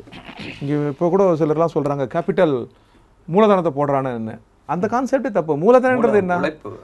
மனித உழைப்பு, இயற்கை, செல்வ வளங்கள் இல்லைங்களா. இந்த தூக்கிலிடப்படுகிற போது மேதின தலைவர்கள் பேசின உரை இருக்குது, அதை படித்து பாருங்க. அப்புறம் இந்த உலக வளத்தின் மீது தனியாருக்கு மட்டுமே சொந்தமா? இதை படைக்கிறவனுக்கு சொந்தம் இல்லையா? இல்லையே. நமது இயற்கை வளங்கள், செல்வ வளங்கள், குவிந்திருக்கிற பணம் எல்லாம் யார் தந்தது? உழைக்கிற மக்கள் தந்தது. ஆனால் அவங்களுக்கு என்ன இருக்கு? அப்படின்னா நீங்கள் கொஞ்சம் உரையாடல் செய்யணும். பிஜேபி தலைவர்லாம் உரையாடல் செய்யணும். எத்தகைய நாடு? அந்த உரையாடல் செய்தால் சோசியலிஸ்ட்டை நீக்க முடியாது. நீங்கள் அந்த வார்த்தையை அதை நோக்கி தான் உலகம் வந்தாகணும். இல்லைன்னா இப்படியே இருந்தாகணும். இருக்குது, ஆனால் நடைமுறைப்படுத்தணும். அதை அப்படியே வச்சுக்கிட்டு அதை போட்டு அழுத்தக்கூடாது இல்லையா? நம்ம கண்ணெதிர்க்க பார்க்குறோம், ஒரு பக்கம் செல்வ குவியல், 3 கோடி 4 கோடி ரூபாய் காரெல்லாம் போகிறாங்க. நமக்கு அது வந்து பொறாமை ஒன்றும் இல்லை. ஒரே பக்கம் வளர்ச்சி, இன்னொரு பக்கம் காலுக்கு செருப்பு இல்லை. எல்லா அரசியல் கட்சிகளும் உரையாடல் செய்யலாம். இந்த நிலைமை எப்பொழுது மாறும்? இது பழைய உலகம் நீடிக்க வேண்டுமா? புதிய உலகம் தேவையில்லையா? புதிய உலகம் என்பது முதலாளிகளால் கட்டமைக்கப்படுமா? அவர்களால் 3வது யுத்தம் தான் கட்டமைக்கப்படும். முதல் உலகம் யுத்தம் அவர்களால் வந்தது, 2வது உலக யுத்தம் அவர்களால் வந்தது. எந்த தொழிலாளியாலும் வரல. படைப்பதெல்லாம் தொழிலாளி, அழிப்பதெல்லாம் முதலாளி. எனவே நம்ம சொல்ற முதலாளி போது பெட்டி கடை முதலாளி கோபப்படக்கூடாது. இப்போ அப்படி ஆக்கிட்டாங்க. ஒரு பெட்டி கடை முதலாளி, நடுத்தர முதலாளி எல்லாரும் கம்யூனிஸ்ட் கட்சிக்கு எதிராக்கிட்டான். ரொம்ப தெளிவாக சொன்னாங்க அன்னைக்கு. என்னன்னா, தனியாளின் தனி சொத்துக்கு எதிரானவர்கள் அல்ல இடதுசாரிகள், தொழிற்சங்கவாதி, கம்யூனிஸ்டுகள்லாம். தனியாளின் தனி சொத்து வேறு, சமூகத்தின் சொத்து தனியாரிடம் இருப்பது வேறு. சமூகத்தின் சொத்து தனியாரிடம் இருப்பது நியாயமா அப்படின்னு பிரதமர் மோடியிலிருந்து அந்த தனி உரிமையை ஆதரிக்கிற அந்த சகோதரர் வரைக்கும் பதில் சொல்லணும். ஒரு புதிய உலகுக்காச்சும் வழி விடுங்க சார். ஒரு நல்ல ஒரு பண்பு நிறைந்த சமூகம் அமையிட்டோம். இது என்ன, அது ஒரு பலர் நல்லா இருக்கோ, பிலர் உழைக்கிறவங்களாம் நம்ம எப்படி இருக்கிறான் பாருங்க. கல்வியில் வேறுபாடு, உணவில் வேறுபாடு, மருத்துவத்தில் வேறுபாடு, இது நீடிக்கலாமா? நீடித்தால் இது நம்ம பண்பு கூறுக்கு அரசு எடுக்கிற முதலீடுகள் இங்க நடத்துற முதலீட்டாளர்கள் இருக்க நடவடிக்கைகள்லாம் அதுக்குள்ள பயன்படலங்கிறீங்களா? நான் என்ன சொல்ல வரேன்னா 6 ரூபா போட்டா 60 லட்சம் எடுத்துட்டு போவான். அன்னைக்கு தாதாபாய் நவ்ரோஜ் அன்னைக்கு பாடினாங்க விடுதலை போரில், நமது செல்வங்கள் மேகங்களாக திரண்டு லண்டனில் மழையாக பொழிகிறதுன்னு. இப்போ நமது 6 லட்சம் கோடி எடுத்துட்டு போறான் சத்தம் இல்லாம. எவ்வளவு போடுறான்றதா நீங்க பேசுறீங்க, அவன் எவ்வளவு கொண்டு போறான்றதை பத்தி பேச மாட்டீங்க. லூட் பண்றான். பணம் கூட பரவாயில்லன்னு வச்சுக்கோங்களேன். நமது நீர், நமது காற்று, நமது வளிமண்டலம், இது நமக்கானது மட்டுமல்ல, அடுத்த தலைமுறைக்கானது. அதை லூட் அடிக்கிறதுக்கு அனுமதியை எப்படி திரு மோடி வழங்கலாம், பிஜேபி வழங்கலாம்? கோபிகிருஷ்ணன் சார், இப்போ எல்லாருமே உங்களை நோக்கி தான் அந்த விஷயங்கள் வச்சிருக்காங்க, உங்களுடைய இந்த அரசு மீது, மோடி அரசு மீது தான். முதல்ல அவர் கேட்டது, ஏன் இந்த தொழிலாளர்களுக்கு என்று தனியாக ஒரு தினம் கொண்டாடுவதற்கு ஏன் வாழ்த்து சொல்லவில்லை? கொஞ்ச நாள் முன்னாடி ரம்ஜானுக்கு ஒரு வாழ்த்து சொல்லணும்னு ஒரு சர்ச்சை கிளம்பியது. அதை கூட விட்டுட்டு இது மதம்லாம் கிடையாது, இந்து தொழிலாளர்களும் இருக்காங்க, கிறிஸ்தவ தொழிலாளர்கள், தமிழர், தெலுங்குன்னு எல்லாருமே உலகம் முழுவதும் இருக்கிறாங்க. ஏன் தொழிலாளர் தினத்துக்கும் பாரதிய ஜனதா கருத்தியலுக்குமே முரண்பாடு உண்டா? இந்த தினத்தை கொண்டாடுறதே கிடையாது. இப்போ எனக்கு இப்போ நம்ம பேசும்போது சொன்னாரு, நம்முடைய சகோதரர் சொன்னாரு, இந்த இலாக்கா மந்திரி பண்டாரு தத்தாத்ரேயா அவர்கள் தொழிலாளர்களுக்கான இந்த தினம் அப்படின்னு சொல்லிட்டு ஒரு செய்தி சொல்லியிருக்காரு. அதனால் சொல்லக்கூடாதெல்லாம் கிடையாது. எனக்கு முன்னால் பேசின கம்யூனிஸ்ட் சகோதரர் அவர்களுக்கு ஒரு விஷயம், அதாவது தொழிலாளர்களால் தான் ஒன்றிணைக்கப்படுகிறது, தொழிலாளர்களுக்காக தான் எல்லாம் இருக்கணும், நியாயமான விஷயம். மேற்கு வங்கத்திலே 5 வருடங்கள் நீங்கள் ஆண்டு உலகத்துக்கு முன்னுதாரணமாக தொழிலாளர் அவங்க இல்ல யாரோ ஒரு கம்யூனிஸ்ட் கட்சி, ஆனா கூட்டணியில் ஆண்டு நாங்கள் உலகத்துக்கே இந்தியாவிலே நாங்கள் ஒரு முன்னுதாரணமாக தொழிலாளர்களுக்கு முன்னிலைப்படுத்தி தொழிலாளர்களுக்காக இந்த அரசாங்கம், இந்த மாநிலம் என்று நீங்கள் ஏற்படுத்தி கொடுத்துருக்கணும். இதுவரைலாம் பண்ணிருக்கீங்களா? நாங்க என்ன சார் என்ன பண்ணிருக்காங்க சொல்லுங்க என்ன சொல்லுங்க. இந்தியாவிலேயே அரசு ஊழியர்களுக்கு வேலை நிறுத்த உரிமை கொடுத்த முதல் மாநிலம் மேற்கு வங்க மாநிலம். இந்தியா முழுக்க ரயில்வே அதற்கு முன்னாடி அரசாங்கத்தை என்ன பண்ண முடியும்? மாநில அரசாங்கத்தை நான் என்ன சொல்றேன்னா, எல்லாருக்கும் இடதுசாரிகளுக்கு ரெப்ரசன்ட் பண்ணல. ஆனா நீங்க கேட்டதுக்காக ஒரு தகவல் சொல்றேன். கான்ட்ராக்ட் ரூல்ஸ் நடத்த விதையை மாத்தி ஜோதி பாசு அங்க முதலமைச்சர் ஆன உடனே அரசு ஊழியர்கள் 15 நாள் நோட்டீஸ் கொடுத்து ஸ்ட்ரைக் பண்ணலாம்னு சொல்லி இந்தியாவிலேயே பண்ணது ஜோதி பாசு தான். கண்டிப்பா நீங்க ஒரு முடிக்கிட்டோம். வேற என்ன இது மாதிரியான நாங்க முன்னுதாரணமாக நாங்கள் இருந்திருக்கிறோம் இந்தியால. எங்களை பாருங்க, நாங்கள் ஆண்ட மாநிலங்கள்ல அங்கேயும் இதே மாதிரி தொழிலாளர் விரோதம், இதே விரோதம். இன்னைக்கு என்ன நிலைமையில இருக்கு? நீங்க கேரளாலையும் மேற்கு வங்கத்திலையும் பாருங்க, தொழிற்சாலைகள் ஏதாவது புதிதாக ஆரம்பிக்கப்பட்டு இருக்கிறதா? இதுவரை நடந்த தொழிற்சாலைகளுடைய சரித்திரத்தை சொல்லுங்க. இத்தனை வருடமாக இந்த தொழிற்சாலைகள்லாம் இந்த மாநிலத்தில் இயங்கிக் கொண்டிருக்கிறது என்று. இந்த மாதிரியான ஒரு தொழிற்சாலையும் கிடையாதுங்கிறீங்க. தொழிற்சாலைகள் கம்மிங்க, தொழில் வளம் மிக மிக கம்மி. இன்னைக்கு கேரளத்திலையும் முதலீடு செய்ய மாநிலம் ஏற்கனவே ஒரு பின்தங்கிய மாநிலம் தானே பொருளாதாரத்துல. நான் என்ன சொல்றேன்னா, பின்தங்கிய மாநிலத்தை நீங்க முன்னேற்றி இருந்தால்தான் சரித்திரம். பின்தங்கிய மாநிலத்தை நாங்கள் பின்தங்கியவாறே வைத்துக் கொண்டிருந்தோம், இதுதான் எங்களுடைய சாதனை. நீங்க எப்படி சொல்ல முடியும்? பின்தங்கிய மாநிலத்தை 5 முறை நாங்கள் ஆண்டு இருக்கிறோம் என்பது 25 வருடங்கள். நீங்க 25 வருடங்கள்ல நாங்கள் முதன்மையான மாநிலமாக தொழிலாளர்களுக்கான அனைத்து உரிமைகளையும் நாங்கள் இங்க ஏற்படுத்தி கொடுத்திருக்கணும் இல்லீங்களா? என்ன பெற்று கொடுத்திருக்கீங்க? இப்ப சொல்றாரு, இந்த 15 நாள் நோட்டீஸ் கொடுத்து நாங்க உரிமை உங்களுக்கு நீங்க ஸ்ட்ரைக் பண்றதுக்கான உரிமையை நாங்கள் கொடுத்திருக்கிறோம் என்பது சரி. இதுதான் மோடிக்கு என்ன அதிகாரம் என்பது கேட்க கூடாது. மோடிக்கு மட்டும் எப்படி நீங்கள் உலகத்துக்கு எல்லாத்தையும் எடுத்து வாரி வீரபாண்டி நீங்க அனுமதி கண்டினியூ பண்ணுங்க. இந்திய அரசியல் வரலாற்றில் ஒரு 30 ஆண்டுகள் தொடர்ச்சியாக ஆட்சி நடக்கல அப்படின்னா நல்லாட்சி இல்லாமையா அது தொடர்ந்தது? ஒன்று. அமர்யா சென் ஒரு புக் எழுதியிருக்கிறார், நான் கேட்டால் அந்த நண்பருக்கு அனுப்புகிறேன். 3 மாநிலங்களை உதாரணத்துக்கு எடுத்துக்கலாம். ஒன்று, அரசியல் என்றாவே அதிகாரம் தான். மேலிருந்து கீழ் வரை அதிகாரத்தை பரவலாக்கியதில் இந்தியாவிலேயே மேற்கு வங்கம் தான் முதல். 2வது, இந்த சமூக நல திட்டம், சேம நல திட்டங்கள்லாம் இருக்குது பாருங்க, கர்ப்பிணிகள், குழந்தைகள், இவங்களுக்கெல்லாம் நல்லது பண்ணுறதுல தமிழ்நாடு தான் இந்தியாவிலேயே நம்பர் 1. அண்ணா காலத்திலிருந்து எம்ஜிஆர், கலைஞர், சகோதரி ஜெயலலிதா எல்லார் காலத்திலும் நல்லா இருக்குது. இந்தியாவிலே நம்பர் 1, அங்கே யாரும் நெருங்க முடியல. 2. 3வது, காற்று, நீர், நிலம் இதெல்லாம் பொல்யூட்டட் ஆகாமல் பாதுகாத்ததில் கேரளா, மேற்கு வங்கம், அங்கேயும் நாங்கள் 2 பேரும் முன்னணியில் இருக்கிறோம். நீங்கள் ஒன்றுமில்ல, 6 மாநிலங்களுக்கு மின்சாரம், 4 மாநிலங்களுக்கு மின்சாரம் மேற்கு வங்கத்திலிருந்து போகுது. ரொம்பவும் பின்தங்கி இருந்தா இங்கிருந்து போக முடியுமா? அதாவது நந்தி கிராமத்தில் ஏற்பட்டது ஒரு தவறு, அந்த தவறை நாங்கள் ஒப்புக்கொண்டோம். ஜனநாயகத்தில் அந்த தோல்விக்கும் தலைவனையும் நாங்கள் ஏற்றோம். மம்தா பானர்ஜியை கைப்பிடிச்சு சிபிஐ கண்டிச்சு 2 பேரும் இல்ல, அது முரண்பாடுகள் கருத்து இருக்குது. அது பகை முரண் இல்ல, வளர் முரண் தான், அது வேற. ஆனா கூட்டு பொறுப்பு தான். அந்த இடத்துல ஃபாடு பிளாக் அந்த மக்களுக்கு சார்பா இருக்கு. இல்ல, இடதுசாரிகள் கூட்டு பொறுப்பு, அந்த தவறுன்னு உணர்ந்துட்டோம். ரொம்ப ஆனஸ்டா தப்பு நாங்கள் ஒப்புக்கொண்ட ஒரு விஷயம் அது. அதுவும் மல்டிநேஷனல் டிரான்ஸ்நேஷனல் கம்பெனியை கொண்டு வரல, வளர்ச்சிக்காக இங்கே தான் தேசிய முதலாளி தான் கொண்டு வந்தோம். அதுவே தவறுன்னு ஆயிடுச்சு, நம்ம பணியிலடான்னுட்டு கடும் வார்த்தைகளால் எங்களுக்கு நாங்களே விமர்சனம் செய்து கொண்டோம். இப்போ நீங்கள் என்ன அதிகாரம் மேற்கு வங்கத்தோடு ஒப்பிடுங்க, மத்திய அரசாங்கத்தோடு ஒப்பிடுங்க. மாநில அரசாங்கத்தின் அதிகாரத்தெல்லாம் நீங்கள் பறித்து வச்சுட்ருக்கிறீங்க. அது கொஞ்சம் கொடுங்க, நீங்கள் சிவிலைஸ்ட் ஆகட்டும். அதிகாரம் இன்னும் குவியலாக இருக்குது. என்ன வாக்குறுதி தந்தீங்க? மையப்படுத்தப்பட்ட அதிகாரம் மாநிலங்களுக்கு தருவோம்னு சொன்னீங்க. அப்படி ஏதாச்சும் முயற்சி நடைபெற்றிருக்கிறதா? கொடுத்துருக்குறீங்களா? இருக்கிற இந்த நிலமெல்லாம் பார்த்தீங்கன்னா மாநில பட்டியலில் வர்றது தான், நீங்கள் எடுத்துக்கிறீங்க அதெல்லாம். ஏன்னா ஒரு ஜனநாயகத்தின் மீது ஒரு பெரும் தாக்குதலையும் நீங்கள் தொடுக்குறீங்க. இப்போ பிரச்சனைனா மேனன்னால் தொழிலாளர் பிரச்சனை நம்ம பார்க்குறோம். இந்த புலம்பெயர்கிற தொழிலாளர் சம்பந்தமாக ஏதாச்சும் ஒரு நல்ல பார்வை உங்களுக்கு இருக்கா? சிறையில் எவ்வளோ பேர் இருக்கிறான் நம்ம அரபு நாடுகளில்? அதை பற்றி ஒரு கணக்கெடுப்பு உண்டா? எவ்வளோ பேர் கேட்குறோம்? தலைவர் வைகோ போன்றவங்களாம் எவ்வளோ பேசுனாங்க, எவ்வளோ குரல் கொடுத்தாங்க? ஏன் அந்த அறிக்கையை நீங்கள் தர மாட்டீங்க? சரி, நீங்கள் இப்போ நம்ம பெரிய ஐடி பெரிய பெரிய இன்ஸ்டியூட் ஆஃப் டெக்னாலஜியில் படிச்சுட்டு எல்லாம் மேற்கு நோக்கி தான் போயிட்டு இருக்கிறான். அவன் ஆப்பிரிக்கா போனால் பரவாயில்ல, அதில் நியாயம் இருக்குது. பெரிய பெரிய நிபுணர் அங்கே போகிறான். அதை தடுப்பதற்கு நாங்கள் சிந்திப்போம், சிந்தனை செய்வோம், மசோதாக்கள் கொண்டு வருவோம். இப்போ அவங்க மேக் இன் இந்தியாவில் வந்து எல்லா முதலாளியும் கூப்பிட்டு இங்கே நீங்கள் உருவாக்க, அதுவே தப்பு, அதுவே பெரிய ஏமாற்று. அதாவது ஒரு நிமிஷம் நீங்கள் பேசுங்க. குறிக்கோள் ஒரே ஒரு விஷயம் தாங்க, எப்படி மேற்கு வங்கத்தை நாங்கள் 25 வருடமாக வைத்திருந்தோமோ இந்தியாவை அது மாதிரி வைத்திருந்தோம். அதுதான் பேச முடிக்கல. இருங்க சார், நான் குறுக்கிடுறீங்க. அதாவது நாங்களே வாதம் செய்து கொண்டோம் சொல்றாங்க. அதாவது நந்திகிராமில் நடந்ததை டிவியில தொலைக்காட்சியில நான் உங்களுக்கு புத்தகம் குஜராத்ல எல்லாம் யாரும் இனங்கள் கையகப்படுத்தப்பட்ட மாநிலம் குஜராத். அதுக்கு அடுத்தது வந்து ஆந்திரா.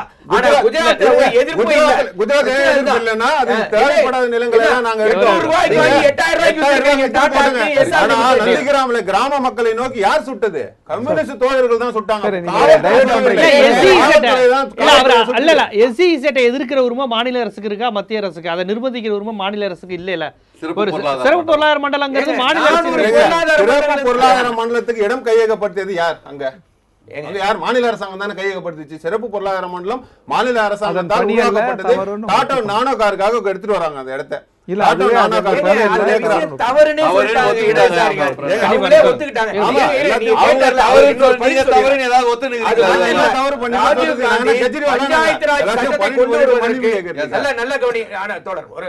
ராஜீவ் காந்தி பஞ்சாயத்து ராஜ் சட்டத்தை கொண்டு வருவதற்கு முன்மாதிரியாக இருந்தது மேற்கு வங்கமும் கேரளமும். அது கிராமத்துக்கு ஆட்சியை கொண்டு போனது இவர் இடதுசாரிகள் சொல்லி அதை பார்த்துதான் பஞ்சாயத்து ராஜே உருவானது. இது உங்களுக்கு தேவை சொல்றேன். ஒன்றும் நாங்கள் வந்து பிஜேபி என்பதால் எதிர்க்கல, மோடி என்பதால் எதிர்க்கல. அந்த கொள்கை தான், உங்கள் வழிமுறைகள் தான் நாங்கள் எதிர்க்கிறோம். மேக் இன் இந்தியான்றீங்க. சரி, இந்தியாவில் தயாரிப்போம், யாருக்கு தயாரிப்போம் இருக்குது இல்லையா? சைனாவில் தயாரிக்கிறாங்க. உலக நாடுகள் கொஞ்சம் பொறுமையா இருக்கணும், பிறகு பேசுங்க. நீங்க எவ்வளவு தாங்கி பேசுங்க. நீங்க எவ்வளவு தாங்கினாலும் தாக்குவதற்கு ஒரு திறன் எங்களிடம் இருக்கிறது. அதனால நீங்க என்ன தாக்கலாம். நம்ம சொல்றது என்னக்கா, அதே போல தூய்மை இந்தியான்றீங்க. நீங்க இந்தியாவை அசுத்தப்படுத்துவது யார்? கடைகளில் இருக்கிற எளியவர்களா, ஏழைகளா, சாதாரண மக்களால் இந்தியா மாசு அடைவது என்பது 23% தான். நாடு கடந்த நிறுவனங்களால் காற்று, நீர், வளிமண்டலங்கள் மாசுபடுவது என்பது 81%. ஆனால் நீங்கள் அவங்களுக்கு எதிராக பேசுகிறீங்களா? 81% எங்களை அசுத்தப்படுத்துங்க வாங்க அப்படின்னு எல்லா 8 கதையும் திறந்து விட்டுட்டு 23% மாசுபடுத்துகிற பாருங்க, எச்சப்படாத குப்பை போடாதீங்கன்றேன். இது எவ்வளவு பெரிய தவறு. அதுக்கு மகாத்மா காந்தியை பயன்படுத்துறீங்க பாருங்க, அது எவ்வளோ பெரிய தப்பு. சரி, அப்படியே தூய்மை தானே மகாத்மா காந்தியினுடைய தார்மீகம் உங்களுக்கு இருக்கா? இங்கே எல்லா வகையிலும் பாருங்கள். நம்ம என்ன சொல்ல வரோன்னா, நாட்டுக்கு நாடு உறவு வேணான்னு சொல்லலை, வர்த்தகம் வேணான்னு நம்ம சொல்லலை. ஆனால் அதில் ஒரு இந்தியாவுக்கு என்ன பங்கு? நீங்கள் இந்தியாவை விழுங்க துடிக்கிறார்கள், இந்தியாவை ஒரு சந்தைக்காடாக பார்க்கிறார்கள். எனவே தடுத்துனது நாங்கள் சொல்கிறோம். ஒன்றுமில்லை, ஒரே விஷயந்தான். ஒன்று சுயசார்பா, நாடு கடந்த நிறுவனங்களா? எதனால் நாடு முன்னேறும்? இதுவரை நாடு முன்னேறி இருப்பது பக்ரானங்கள் துவங்கி பிளாய், ராஞ்ச், பொகரோ, இன்னைக்கிற செவ்வாய் கிரகத்து வரை நமது சுயசார்பு தான். ஆனால் நீங்கள் என்ன சொல்கிறீங்க? பாப்கார்னுக்கு, இந்த சிப்ஸுக்கு எல்லாத்துக்கும் அந்நியம் வரட்டும்னு மூலதனத்தை திறந்து விடுறீங்க. சுயசார்பின் பக்கமாக நீங்கள், நாடு கடந்த நிறுவனங்களின் பக்கமாக உங்கள் தொழிற்சங்கம் எதன் பக்கம் நிற்குது? ஏன் உங்கள் தொழிற்சங்கம் உங்களை எதிர்க்கிறது? உங்களால் உருவாக்கப்பட்ட தொழிற்சங்கம் உங்களையே எதிர்க்கிறது என்ன காரணம்? அப்போ தொழிற்சங்கவாதிகளுக்கு மனசாட்சி இருக்கிறது, அரசியல் கட்சியை சேர்ந்த திரு மோடிக்கு உங்களுக்கு இல்லைன்னு அர்த்தமா? அப்படி எடுத்துக்கலாமா? சொல்லுங்க. அவரை எனக்கு வந்து ஒரு SMS வந்தது. நிலத்தின் பொறுமையும், நீரின் தெளிவும், வானத்தின் பரந்த தன்மையும், காற்றின் மென்மையும் பெற்று வாழ்கன்னு வந்தது. ஆனால் இன்றைக்கி எல்லாமே மாசுபட்டு வச்சு, நீர், நிலம், காற்று எல்லாமே யாரால் மாசுபட்டது? இங்கே இருக்கிற தொழிற்சாலைகளால் இல்லை, எல்லாமே FDIயில், LPGயில் எல்லாமே வந்து தாராளமயமாக்கலில் வந்தது தான். ஆக இன்னைக்கு என்னென்ன சொல்கிறாங்க, தொழிலாளர் நல சட்டம் இன்னொன்னையும் சேர்த்து பேசணும். 1961 அப்ரெண்டிஸ் ஆக்டில் ஒரு மாற்றம் கொண்டு வரதுக்கு ஜூன் 30 அதையும் இவங்க சேர்த்து பண்ணுறாங்க. அது என்னென்னா, ஒரு நிரந்தர தொழிலாளி செய்கிற வேலையை ஒரு அப்ரெண்டிஸ் தொழிலாளி வச்சு செஞ்சுக்கலாம். அப்படின்னா என்ன அர்த்தம்னா, ஒரு நிரந்தர தொழிலை அப்புறப்படுத்தி விட்டு அப்ரெண்டிஸை வச்சுக்கிட்டே எல்லா வேலையும் வச்சுக்கலாம். அப்ரெண்டிஸை எந்த கட்டத்தில் நாங்கள் நிரந்தரமாக்க மாட்டோம்ன்றது தான். மேக் இன் இந்தியா பற்றி எல்லாம் பேசுகிறாங்க, எல்லாம் சரி. ரஃபேல் ரக விமானங்கள் 700 கோடி ரூபாய் கொடுத்து பிரான்ஸ்லேருந்து கொண்டு வர்றாங்களே, அப்போ இந்துஸ்தான் ஏரோநாட்டிக்ஸ் லிமிடெட்னு ஒன்று இருக்குது விமானங்களை செய்வதற்காகவே. அது என்ன பண்ண, டெக்னாலஜியை இம்போர்ட் பண்ணிட்டு அங்கே வந்து செய்யலாம். ஆனால் அங்கே செய்ய தயாராக இல்லை. சில இதில் தான் மேக் இன் இந்தியா பண்ணுவாங்க. ஆனா ஜனவரியில வந்து ரிலையன்ஸ் கொடுக்க போறாங்க. சார் ஒண்ணுமே கிடையாது சார். ஒரே ஒரு மணி நேரம் போடுறதுக்காக லண்டன்ல இருக்கிற ஷெரி ஃபேப்ரிக்ஸ்ல துணி எடுத்து சிக்னேச்சர் ஃபேப்ரிக் எடுத்துக்கிட்டு ஆஸ்திரேலியா இருக்கிற சிட்னியில போய் வந்து டாம் ஜேம்ஸ் என்கிட்ட ஒரு டைல் கடைகிட்ட கொடுத்து 9,27,000 ரூபாய்க்கு அங்க சட்டையை பண்ணிட்டு அதை கொண்டு வரதுக்கு ஒரு விமானம். இவங்க வந்து ஒரு சட்டையே வெளிநாட்டுல பண்ணிதான் எடுத்துன்னு வரணும் அப்படின்னு சொன்னா இதுக்கு முன்மாதிரி யாரு இருக்கணும்? என்ன முன்மாதிரி இருக்குது? பொதுவாக பராசக்தியில் ஒரு வசனம் சொல்லுவாங்க. அவங்க வந்து ஒரு ஏழ்மையான ஒரு பொண்ணு சிவாஜியினுடைய சகோதரிக்கு சொல்லுவாங்க, உங்களுக்கு வந்து இட்லி கடை வச்சிருக்கோம். ஐயோ இட்லி கடை, ஏன்னா அவங்க பாரம்பரியமாக பெரிய பணக்கார குடும்பம். ஐயோ இட்லி கடையானுவாங்க. தமிழ்நாட்டில் தாலி அறுத்தவங்களுக்குலாம் அதான் கடைசி புகழிடுவாங்க. படிப்பால் நமக்கு முன்னேற்றம் வரல, தொழிலாளர் முன்னேற்றம் வரல, அது சரி விவசாயத்தால் முன்னேற்றம் வரல. கடைசியாக ஒரு ஆட்டோ வச்சாவது பொழைச்சிக்கலாம்னு நினைக்கிறாங்க. ஆனால் அந்த ஆட்டோக்கும் இப்போ விலங்கு வந்துச்சு. நேற்று நடந்த வேலை நிறுத்தமே இன்றைக்கு வந்து எதற்காக நடந்தது அப்படின்னு சொன்னால், குறைஞ்சபட்சம் இந்த லைசன்ஸ், இப்போ லைசன்ஸ் தர்றது, எஃப்சி பண்றது, அதுக்கு பிறகு வந்து எல்லாமே இன்னைக்கு வந்து எல்லாமே தனியார் ஏஜென்சி கிட்ட போகுது. லைசன்ஸ் வந்து இனிமே வந்து ஆர்டிஓ ஆபீஸ்ல வாங்க முடியாது. ஆர்டிஓ ஆபீஸ் வந்து இன்னைக்கு தேசிய போக்குவரத்து ஆணையோட கிளையாக தான் இருக்க போகுது. ஆர்டிஓ ஆபீஸில் நடக்கக்கூடிய ஊழல் போல இன்றைய தினம் தேசிய போக்குவரத்து ஆணையில வானத்திலிருந்து குதிச்சாங்களா? தேசிய போக்குவரத்து ஆணையிட்ட வானத்திலிருந்து குதிச்சாங்க. அவங்க இதே ஆளுங்க சார். அவர் பேசுறாரு. நான் என்ன சொல்றேன்னா, இப்போ வெளிநாட்டு முதலீடுகளை நீங்க எங்க எடுத்து வந்து குவிக்கிறீங்க, அதனால என்ன பலன் சொன்னார்.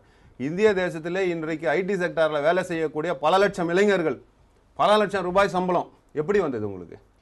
வெளிநாட்டு முதலீடுகளை நாம் ஈர்த்ததனால், உள்நாட்டு முதலாளிகளை நாம் ஊக்குவித்ததனால் இன்றைய தினம் நம்முடைய இளைஞர்கள் இன்றைக்கு இங்கே ஐடி செக்டார்ல வேலை செய்யணும், நான் ஐடி படிக்கணும் என்ற ஆர்வம் வந்தது இல்லையா?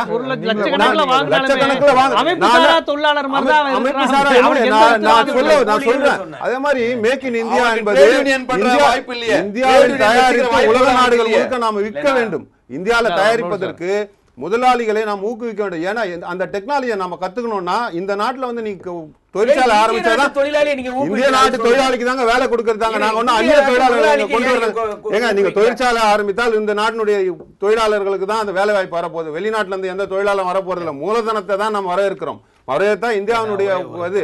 அதே மாதிரி தூய்மை இந்தியான்னு சொல்றோம். தூய்மை இந்தியா என்பது இந்த தேசத்திற்கு அத்தியாவசியமான ஒரு விஷயம். வெளிநாட்டு கம்பெனிகளால 81% மாசுபடுத்தினா அதை கட்டுப்படுத்த வேண்டியதும் அது அந்த தூய்மை இந்தியா திட்டத்தில் வர. நான் என்ன சொல்றேன், கிராமத்திலே இன்றைய தினம் மகளிருக்கு கழிப்பறை கிடையாதுன்றது எவ்வளவு ஒரு கேவலமான விஷயம். 65 வருஷம் ஆச்சு நாம வந்து கிராமம் முழுக்கவே எந்த இடத்துலயுமே கழிப்பறை கிடையாது. கழிப்பறை கொண்டு வரணும்னு சொல்றது கேவலம் நினைக்கிறீங்களா நீங்க? சொல்லுங்க, அதையா சொல்லுங்க. கிராமம் இருங்க சார், நான் பேசிடுறேன், நீங்க குறுக்கிடாதீங்க. கிராமங்களிலே கழிப்பறை தேவை என்று இன்றைக்கு ஒரு பிரதமர் பேசுகிறார். 65 வருடம் பொறுத்து ஒரு பிரதமர் பேசக்கூடிய நிலையில இந்த தேசத்தை கொண்டு வந்து நிறுத்தி இருக்கிறார்கள். அதை பத்தி நீங்க கவலைப்படல. அதை சொல்றதுக்காக நீங்க வெட்கப்படுறீங்களே. பேசிக்கிட்டே இருக்கீங்க. நாங்க 65 வருஷமா பேசிட்டு இருக்கோம், அவனுக்கு வந்து கேட்கல. இன்னைக்கு வந்து 11 மாசத்துல வந்த உடனே நீங்க என்ன பண்ணலன்னா என்ன ஜி பூம்பா வித்தையா அது? தொழிற்சங்கங்கள் அனுமதிப்பது என்பது அரசாங்கத்துக்கு தொழிற்சங்கத்தை வந்து அரசாங்கம் உள்ள போய் கொடி நட்டு நீங்க வாங்க தொழிற்சங்கம் ஆரம்பிங்க சொல்ல முடியாது. தொழிலாளர் நலத்துறையில கூட தொழிலாளரை நாங்க சொல்ல முடியாது. உங்களுடைய சாமத்தை நீங்க போய் ஆரம்பிங்க. அதற்கு நாங்க எப்படி பொறுப்பு? கைது பண்ணி வெளியே அனுப்புறாங்க. கைது பண்றது மாநில அரசாங்கத்துடைய வேலைங்க. மத்திய அரசாங்கம் வந்து கைது சொல்றாங்க. இந்திய நாட்டோட பிரதமர் மேக் இன் இந்தியான்னு பேசியிருக்காரு. நம்ம எல்லாத்துக்கும் தெரியும் நோக்கியாவில் லாக் இன் இந்தியா நடந்தது. ஆனா மேக் இன் இந்தியான்னு லூட்டிங் இந்தியா அது வேற சார். பிரதமர் என்ன பண்ணாரு, இந்திய நாட்டு முதலாளிகள்லாம் விமானத்தில் ஏற்றிட்டு கனடாவுக்கு, பிரான்ஸுக்கு ஒவ்வொரு ஊரா போயிட்டு வந்தார். ஆஸ்திரேலியாவுக்கும் போயிட்டு வந்தார். ஆஸ்திரேலியா வந்து போயிட்டு வந்த உடனே அதானி எங்க தொழில் தொடங்க போறாரு? மேக் இன் இந்தியால மேக் இன் ஆஸ்திரேலியான்னு போயிட்டாரு. சுரங்க கம்பெனில அதோட சேர்ந்து இது துறைமுகத்தையும் சேர்த்து பண்றேன்னு சொல்லிட்டு இந்தியாவில் யாரும் கடன் கொடுக்கல. அதுக்கு எவ்வளவு முயற்சி பண்ணாங்க. இப்ப ஸ்டேட் பேங்க் கொஞ்சம் நிராகரிச்சுக்கிட்டான். 6300 கோடி கொடுக்கறதுக்கு அப்ரூவல் கொடுத்துரு. அடுத்தது யாரு? டாடா வந்தாருங்க. அவர் யாரு? இந்திய நாட்டு பிரதமருடைய விமானத்திலேயே மேக் இன் இந்தியான்னு போனவங்க.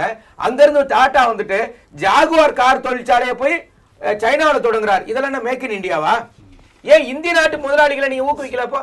ஏன் உங்களுடைய நண்பரா இருக்கிற அதானி வெளிநாட்டுக்கு போகும்போது ஏன் அங்க போற, நான் மேக் இன் இந்தியா தொடங்க போறேன், இங்க வந்து தொழில் தொடங்கணும் ஏன் நீங்க சொல்லல?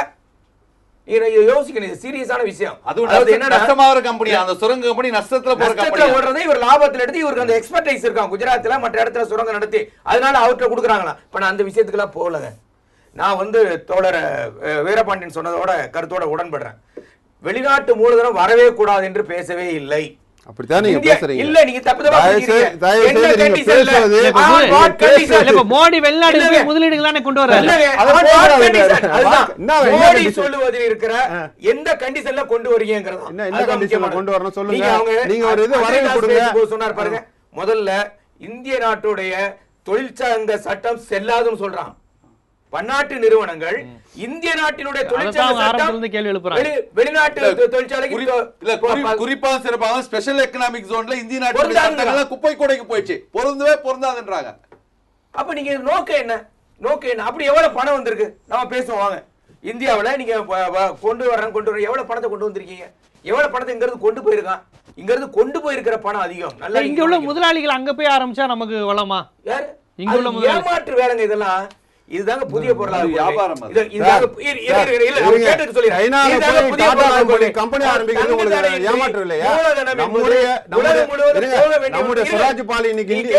மிகப்பெரிய ஒரு இண்டஸ்ட்ரியலிஸ்ட் லட்சுமி மிட்டல் யாரு? மிகப்பெரிய இண்டஸ்ட்ரியலிஸ்ட்.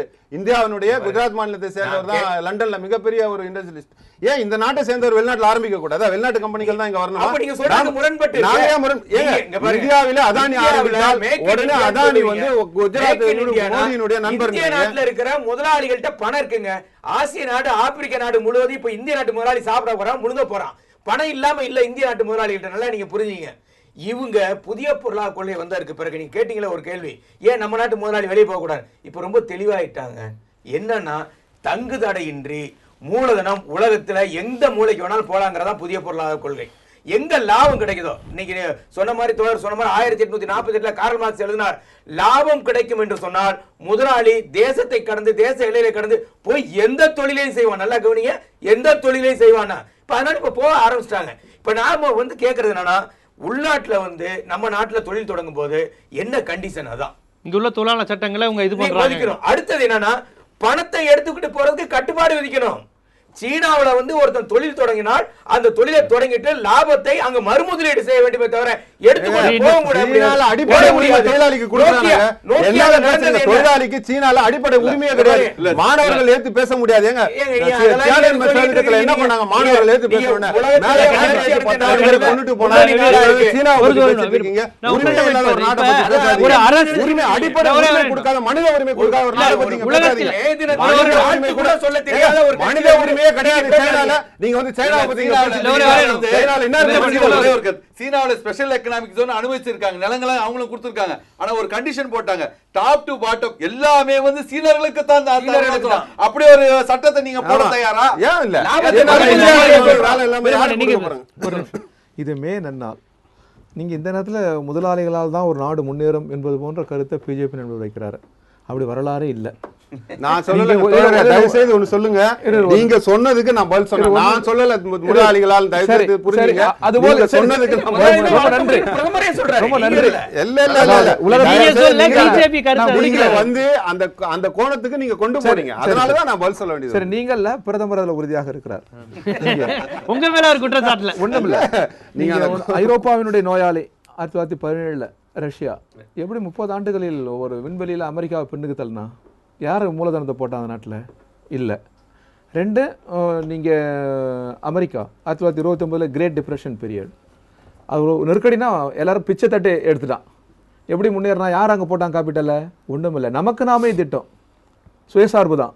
அமெரிக்கா அந்த நெருக்கடியிலேருந்து மீண்டது. ஜப்பான் நகசாகி ஹிரோஷிமா அழிந்த பிறகு 40 வருஷம் யாரும் எட்டி பார்க்கல, யாரும் கேபிட்டல் போடலை. நோய் நாடுறாது என்ன, நோய் பற்றுவன்னு யாருமே போகலை. எப்படி முன்னேற முடிந்தது? சீனா ஆசியாவின் எலும்புரிக்கு நோய். எந்த முதலாளிகள் மூலதனத்தை போட்டான் முன்னேறினா? எனவே ஒரு நாடு சுயசார்பில் தான் முன்னேறும். ஆனால் இன்று உள்ள சமூக அமைப்பில் வந்து தனியார் உறவுகள் கூடாதுன்னு நம்ம சொல்லலை. ஆனால் தனியார்கள் ஒரு தேசத்தின் நலனுக்கானவர்கள் அல்ல, அவர்கள் லாபத்துக்கானவர்கள். லாபம் இல்லைன்னா உள்ளே வர மாட்டான். நீங்கள் உளவியலாக பாருங்கள். சீனா அவர் பேசுகிறாரு, சீனாவில் உழைக்கிறான். நம்ம சீனாவை நமது கலாச்சாரமும் பண்பாடும் ரொம்ப உயர்ந்தது, சிறந்தது, உண்மையானது. நான் அது ஒன்றும் சொல்லலை. நம்ம பொலிட்டிக்கல் டெமோக்ரஸி முன்னாடி சீனா இல்லை, அமெரிக்கா, பிரிட்டனே நிற்க முடியாது. அம்பேத்கர் போன்ற மேதைகள் நீங்கள் அவங்களுக்கு தான் உலகத்தில் உயர்ந்த செலவு வைக்கணும், பட்டியலுக்கு அல்ல. உதாரணத்துக்கு சொல்கிறேன். ஆனால் நீங்கள் அங்கே 2 ஜனநாயகம் முன்னேறி இருக்குது, சோஷியல் டெமோக்ரஸியும் எக்கானமி டெமோக்ரஸியும். இப்படி ஒரு 40 கோடி பேருக்கு பொருளாதார ஜனநாயகம் இல்லைங்கிறீங்க. மூச்சே விடல. நம்ம அதை பற்றி 40 கோடி பேருக்கு தேவை 4 பேரும் இங்கே வச்சிருக்காங்க. நம்ம தான் பார்க்குறோமே. சமூக ஜனநாயகம் எதனா இருக்குதா? பிறப்பால் உயர்ந்தவன் பிறப்பால் தாழ்ந்தவன் நம்ம இங்கே இருக்கிறோம். ஒரே டெமோக்ரஸி பொலிட்டிக்கல் டெமோக்ரஸி. எனவே தான் சமமாக உட்காந்து பேசுகிறோம். இல்லைன்னா பிறப்பால் கீழே உட்கார வச்சுட்டு இருப்போம். இல்லை, நீங்கள் ஒன்று உளவியலை நான் ஒன்று சொல்லி முடிக்கிறேன். நான் ஒன்றும் இந்தியா முன்னேறணும், தேசத்தால் இந்தியன் தான். ஆனால் நாடு கூட கடந்து நிற்கலாம் பொது நலனுக்காக, மனித குலத்தின் நலனுக்காக. தப்பு ஒன்றும் இல்லை. இந்தியர் அப்படின்னு நின்றுடக்கூடாது. இந்திய நலன்களையும் நம்ம மீறி நிற்கலாம் மனித குலத்தின் நலனுக்காக. அந்த பார்வை உடையவர்கள் நாங்கள். அதனால் நாட்டின் மீது அக்கறை இல்லைன்னு அர்த்தம் அல்ல. இப்போ நீங்கள் சீனா உதாரணத்துக்கு எடுத்துக்கோங்க. அங்கே ஒரு கம்யூனிஸ்ட் கட்சி ஆட்சி இருக்கிறது என்பதை தவிர நாங்கள் ஏன் அதை பெருசாக உயர்த்தி பேசணும்? நீங்கள் பாருங்கள், அங்கே உழைக்கிறான் தொழிலாளி, லாபம் எங்கே போகுது? இங்கே உழைக்கிறான் தொழிலாளி, லாபம் எங்கே போகுது? ஏங்க அங்கே அரசுக்கே வருகிற போது அது அவனுக்கே வருகிறது. உளவியெல்லாம் உற்சாகம் அடைவான். இங்கே அப்படியே லூட் அடிக்கிறீங்களே, எடுத்துகிட்டு போயிடுறீங்களே, நாடு கடந்தவனு எடுத்துகிட்டு போகிறான், இங்கே இருக்கிறவனு எடுத்துகிட்டு போகிறான். அப்படின்னா தொழிலாளிக்கு என்ன இருக்குது? பாரதி சொன்னது போல, பாவேந்தர் சொன்னது போல, நோய் சீனாவோட இங்க ஜனநாயக அமைப்பு இருக்கு இல்லையா? ஊழலில் எந்த இடத்துல சைனா இருக்கு? யோசனை பண்ணுங்க. நீங்க எல்லாம் மக்களுக்கு கொடுத்துறோம், உற்பத்தி வரதெல்லாம். கொஞ்சம் பொறுமையா பேசுங்க சார். நீங்க சீனாவை தாக்கலாம், ரொம்ப தாக்குறது இருக்குது. நான் சொல்றேன், உலகத்திலே இது போல் டெமோக்ரஸி இல்ல, இது போல் அரசியல் ஜனநாயகம் இல்ல. அமெரிக்காவில் 2 கட்சி தான், ஏ அல்லது பி. சி பற்றி சிந்திக்க முடியாது. இங்கே தான் பல கட்சி ஆட்சி முறை, இங்கே தான் கருத்து சுதந்திரம், மனசாட்சி சுதந்திரம். அங்கெல்லாம் இன்னும் செனட்டுக்கிட்ட தான் அதிகாரம், மக்களிடம் அல்ல. பொய். நாடாளுமன்றம் என்பது ஒரு தோற்றம், செனட்டு தான். செனட் எல்லாம் ஆயுத வியாபாரிகள், அவன் தான் தீர்மானிக்கிறான். இந்தியா அப்படி இல்லை. 120 கோடி மக்களை அடையாளப்படுத்துகிற அதிகாரம் நாடாளுமன்றத்துக்கு. ஒரே ஒரு ஓட்டுல நாடாளுமன்றத்திலே கலைக்கலாம். அதுல அம்பேத்கர் என்ன பண்ணாரு? அம்பேத்கர் என்ன பண்ணாரு? 4 பில்லர். இந்தியன் டெமோக்ரஸிக்கு 4 பில்லர்னா, பார்லிமெண்ட் டெமோக்ரஸிக்கு 2 பில்லர்னாரு. ஒன்று விவாத முறை, இன்னொன்று எதிர்கட்சிகள். நீங்கள் விவாத முறைக்கும் வர்றதில்ல, எதிர்கட்சிகளையும் கேட்கறதில்ல. ஜனநாயகத்தை அடித்து நொறுக்கி நாட்டின் கர்ப்ப வாசலையே குச்சமில்லாமல் திறந்து விடுகிறீர்கள் நாடு கடந்த நிறுவனங்களுக்கு. அதுதான் கூடாதுன்னு. கண்டிப்பாக விவாதத்தோட நிறைவு பண்ணிட்டு உங்களுக்கு விவாதத்தோட நிறைவு கருத்து இந்த மே தினத்தில் நீங்கள் என்ன கருத்து சொல்ல? அதாவது சொன்ன மாதிரி மூலதனம் போடுறாங்கன்னா யாரும் சமூக நோக்கோட இங்கே போடுறதில்ல. கனிம வளங்களில், அதே மாதிரி இன்சூரன்ஸ் கம்பெனியில், லேண்ட் அக்விஷனில் இவங்கெல்லாம் போடுறாங்க அப்படின்னு சொன்னால் அவருக்குன்னு ஒரு எஜெண்டா இருக்குது. லாப நோக்கோடு மாத்திரம் தான் போடுகிறார்கள். அப்படி போடும்போது இந்த நாட்டிலே இருக்கின்ற இந்த சிற்றூரும் வரப்படுத்த வயலும் ஆறுதேக்கிய நல் வாய்க்காலும் வகைப்படுத்தி நெற்சேர உழுதுழுது பயனுழைக்கும் தோள்கள் சொல்கிறோமே, அந்த உழைக்கும் தோழர்களுக்கு அங்கீகாரம் கொடுக்க வேண்டும்னு சொல்கிறோம். ஆகவே இப்பொழுது இந்த ஆட்சி வந்த பிறகு எடுத்த முதல் சட்ட திருத்தங்களே தொழிலாளர்கள் தலையிலே கை வைக்கின்ற சட்ட திருத்தங்களாக தான் இருக்குது. அதாவது ஒரு லைசன்ஸை இன்னைக்கு யார் கொடுக்குன்னா ஆர்டிஓ ஆஃபீஸ் கொடுக்குது. இனி அது கொடுக்க முடியாது. மத்திய அரசுக்கு போயிடுச்சு, வரி விதிக்கிற கொள்கை மத்திய அரசுக்கு போயிடுச்சு. டூரிஸ்ட் கேரேஜ்னு தொடங்குறாங்க. டூரிஸ்ட் கேரேஜ்னு தொடங்கிட்டு ஸ்டேஜ் கேரேஜ்னு சொல்லிட்டு எடுத்துட்டு போக்குவரத்து துறையை இன்னைக்கு அடியோட ஸ்தம்பிக்க போகுது. இதுதான் நிலைமை. லைசன்ஸ் ஒரு ஆக்சிடென்ட் நடந்ததுன்னா முன்னெல்லாம் இன்சூரன்ஸ் கம்பெனி அதுக்குண்டான இழப்பீடு கிடைக்கும். இன்னைக்கு யார் ஆக்சிடென்ட்னே தற்காலிகமாக நடக்கிறதா. ஆனால் அந்த ஆக்சிடென்ட் நடத்தோம்னா 3 லட்ச ரூபாய் ஃபைன் கட்டணும், நஷ்டஈடு தரணும், 7 வருஷம் சிறை தண்டனை, அவனுடைய லைசன்ஸு கேன்சல் பண்ணுவாங்க. நான் என்ன சொல்கிறேன்னா, ட்ரிங்க் அண்ட் டிரைவுக்கு நீங்கள் இது அபராதம் விதிக்க வேணாம் நான் சொல்லலை. ஆனால் அது எதுக்கு எடுத்து சொல்லணும்னா 25,000 ரூபா முதல் முறை, 2வது 50,000 ரூபா, 3வது முறை 50,000 ரூபா ப்ளஸ் 3 வருஷம் சிறை தண்டனை, லைசன்ஸ் கேன்சல் ஆகும். இது முன்னிலை இருக்கணும். ட்ரிங்க் அண்ட் டிரைவுக்கு இருக்கணும், சட்டங்கள் சரியாக இருக்கணும். ஆனால் இது எதுக்கு வழி இருக்குன்னா, நீ 10,000 ரூபா கட்டுறியா இல்லை 5,000 ரூபா இங்கே கொடுத்துட்டு போறியா, 50,000 ரூபா கட்டுறியா இல்லை 5,000 ரூபாய் இங்கே கொடுத்துட்டு போறியா, இந்த ஊழலுக்கு தான் அது வழிவகுக்கும். ஆக இப்படிப்பட்ட நிலைமையிலே தான் லைசன்ஸு, பர்மிட்டு, எஃப்சின்னு சொல்லிட்டு ஒரு நிலைமைகள் வந்தால் தனியாருக்கு ஏஜென்சி கொடுத்துட்டா ஒரு சாதாரண ஆட்டோ தொழிலில் இந்த நாட்டில் எப்படி வருவான்? காண்பதெல்லாம் தொழிலாளி செய்தான் அவன் காணத்தகுந்தது வறுமை, பூணத்தகுந்தது பொறுமைன்னு சொல்லிட்டு இருக்கோம். இன்னைக்கும் பொறுமையாக தான் இருந்துட்டு இருக்காங்க. சட்டங்கள் தொழிலாளர்களுக்கு எதிராகத்தான் போய்கொண்டிருக்கிறது. உள்ளூர் முதலாளிகளா வெளியூர் முதலாளிகள் கிடையாது, எல்லாருக்குமே லாப நோக்கம் ஒன்றுதான். அவன் உள்ளூர் முதலாளி லாபம் அடைஞ்சாலும் அவன் இந்திய நாட்டுக்கு ஒன்று கொடுக்க போறதுல குறைஞ்சபட்சம் வரி மூலமாகவாது ஒரு வருவாய் வரும், அவ்வளவுதான். ஆக அந்த நிலைமையிலே தான் இன்னைக்கு எல்லாமே இருக்குது. ஆகவே தொழிலாளி அடிப்படையாக அவனுக்கு இருக்கின்ற சட்டங்கள், அவனுடைய சட்டங்கள் இருந்தாலே போதும், புது சட்டங்களே தேவையில்லை. இருக்கின்ற சட்டங்கள் நடைமுறைப்படுத்தினாலே போதும். நேரு அவர்கள் சொன்னார்கள், we planned well but we didn't implement well. நம்ம எல்லாத்தையும் சரியா திட்டமிடுறோம், ஆனா அது நடைமுறைப்படுத்த முடியல. ஆக இருக்கின்ற தொழிலாளர் நல சட்டங்களை தயவு செய்து மாற்றாமல் அவர்களுக்கு கொஞ்சம் மூச்சு விடுவதற்கான ஒரு நேரத்தை உருவாக்கி தர வேண்டும். ஒருத்தர், என்னுடைய நண்பர் ஒருத்தர் சொன்னா, காற்றுக்கு என் மீது கோபம், காரணம் கேட்டேன், சுவாசிப்பது என்னை நேசிப்பது நண்பனையான. அந்த சுவாசம் கூட நம்ம சுத்தமாக விடல. அந்த சுவாசம் சுத்தமாக இல்லாமல் போறதுக்கு யார் காரணம்? நீங்கள் சொல்கிறீர்களே மூலதனம் மூலதனம் என்று.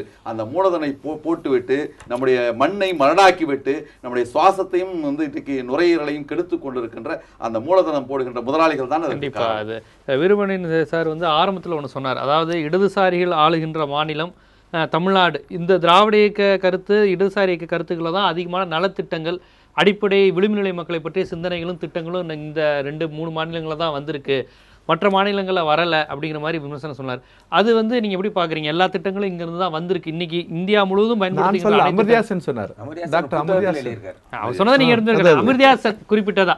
அமிர்தியாசன் தமிழ்நாட்டுக்காரர் கிடையாது, உங்களுக்கு தெரியும். அப்போ அவர் ஓவராலாக பார்த்ததுல தமிழ்நாடு, மேற்கு வங்கம் இதெல்லாம் தான் விளிம்புநிலை மக்களுக்கான திட்டங்களை தீட்டிய மாநிலமா இருக்கு அப்படின்னு அவர் குறிப்பிட்டதை வீரபாண்டியன் சொன்னார். விளிம்புநிலை மக்களுக்கு திட்டங்கள் தீட்டியதுல காமராஜர் கூட மேம்பட்டவர் யாரும் இல்லைன்னு நான் நினைக்கிறேன். அதான் தமிழ்நாடு, காமராஜர் தான் தமிழ்நாட்டுக்கு.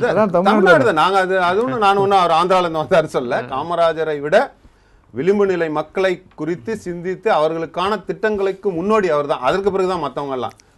நீங்க வேற யாரையுமே சொல்ல முடியாது. சாதாரண மாடு மேய்த்து சாதாரண ஒரு மாடு மேய்த்து கொண்டிருந்த இடத்துல பார்த்துட்டு இந்த ஏன் பள்ளிக்கூடத்துக்கு போலன்னா, மாடு மேய்க்கலன்னா அவனுக்கு சாப்பாடு இல்லைன்னா நான் சாப்பாடு தரேன் பள்ளிக்கூடத்துக்கு வான்னு உடனடியாக சொன்ன ஒரு அந்த திறமை, உடனே மக்களை பற்றி புரிந்து கொண்டவர். அதான் அந்த பள்ளி. அதான் நீங்க ஊழல் தான் இருக்கணும் இங்க. 25,000 நீங்க அபராதம் விதிக்க கூடாது. குடிச்சிட்டு நான் எத்தனை பேர் மேல வேணா வண்டி ஏத்துவேன், எத்தனை பேர் வேணா பொதுமக்கள் இறந்து போலாம். ஆர்டிஓ இருக்கலாம், ஆர்டிஓ 8 போடு இல்ல 11 போடுன்னு சொல்லக்கூடிய இந்தியன் படத்துல சொல்லுவாங்க தெரியுங்களா, 8 போடு, அப்படி காசு கொடுக்கலன்னா 11 போடு, 350 ரூபாய் லைசன்ஸுக்கு 3,500 ரூபாய் கொடுத்தாலும் பரவாயில்லை. சகோதரர் அப்படிதான் விரும்புறார்.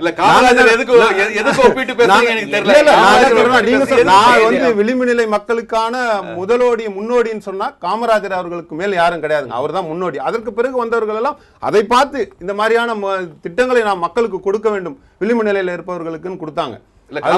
தொழிலாளர் நல சட்டங்களை எல்லாம் நாங்க ஒண்ணு மாத்தலங்க. அது WTO என்றைக்கு உலக மயமாக்கல் வந்ததோ, ராஜஸ்தான் நான் சொல்றேன் 240 நாட்கள் நீங்கள் வேலை செய்தால்தான் உங்களுக்கு எல்லா அடிப்படை உரிமை. இன்றைக்கு 90 நாள் நீங்க வேலை செஞ்சாலே போதும். இன்னைக்கு பாரதிய ஜனதா கட்சி அரசாங்கம் நீங்க ஒரே பேசுறதே நம்ம பேசுறோம். 90 நாட்கள் பதிவு பண்ணல பாராளுமன்றத்திலே.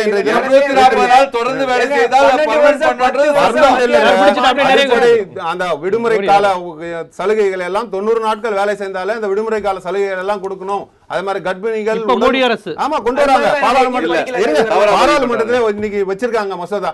அது பாராளுமன்றத்தில் நிறைவேற பார்த்தோம். அதே மாதிரி கர்ப்பிணிகள், உடல் ஊனமுற்றவர்கள், ஹெவி இண்டஸ்ட்ரியில் வேலை செய்யறவங்களுக்கு அவர்களுக்கான சில சலுகைகள், இரவு நேர ஷிப்ட்ல பெண்கள் வேலை செய்தால் அவர்களுக்கான அடிப்படை பாதுகாப்பு, இப்படி நிறைய விஷயங்கள் தொழிலாளர் சம்பந்தமான மசோதா என்ற பாராளுமன்றத்திலே இருக்குங்க. நீங்க தான் சொல்றேன், நீங்க உங்களுடைய குறிக்கோள் என்பது மோடி செய்யறது எல்லாமே தப்பு. அதானி போய் ஆஸ்திரேலியால தொழில் ஆரம்பித்தால் தப்பு.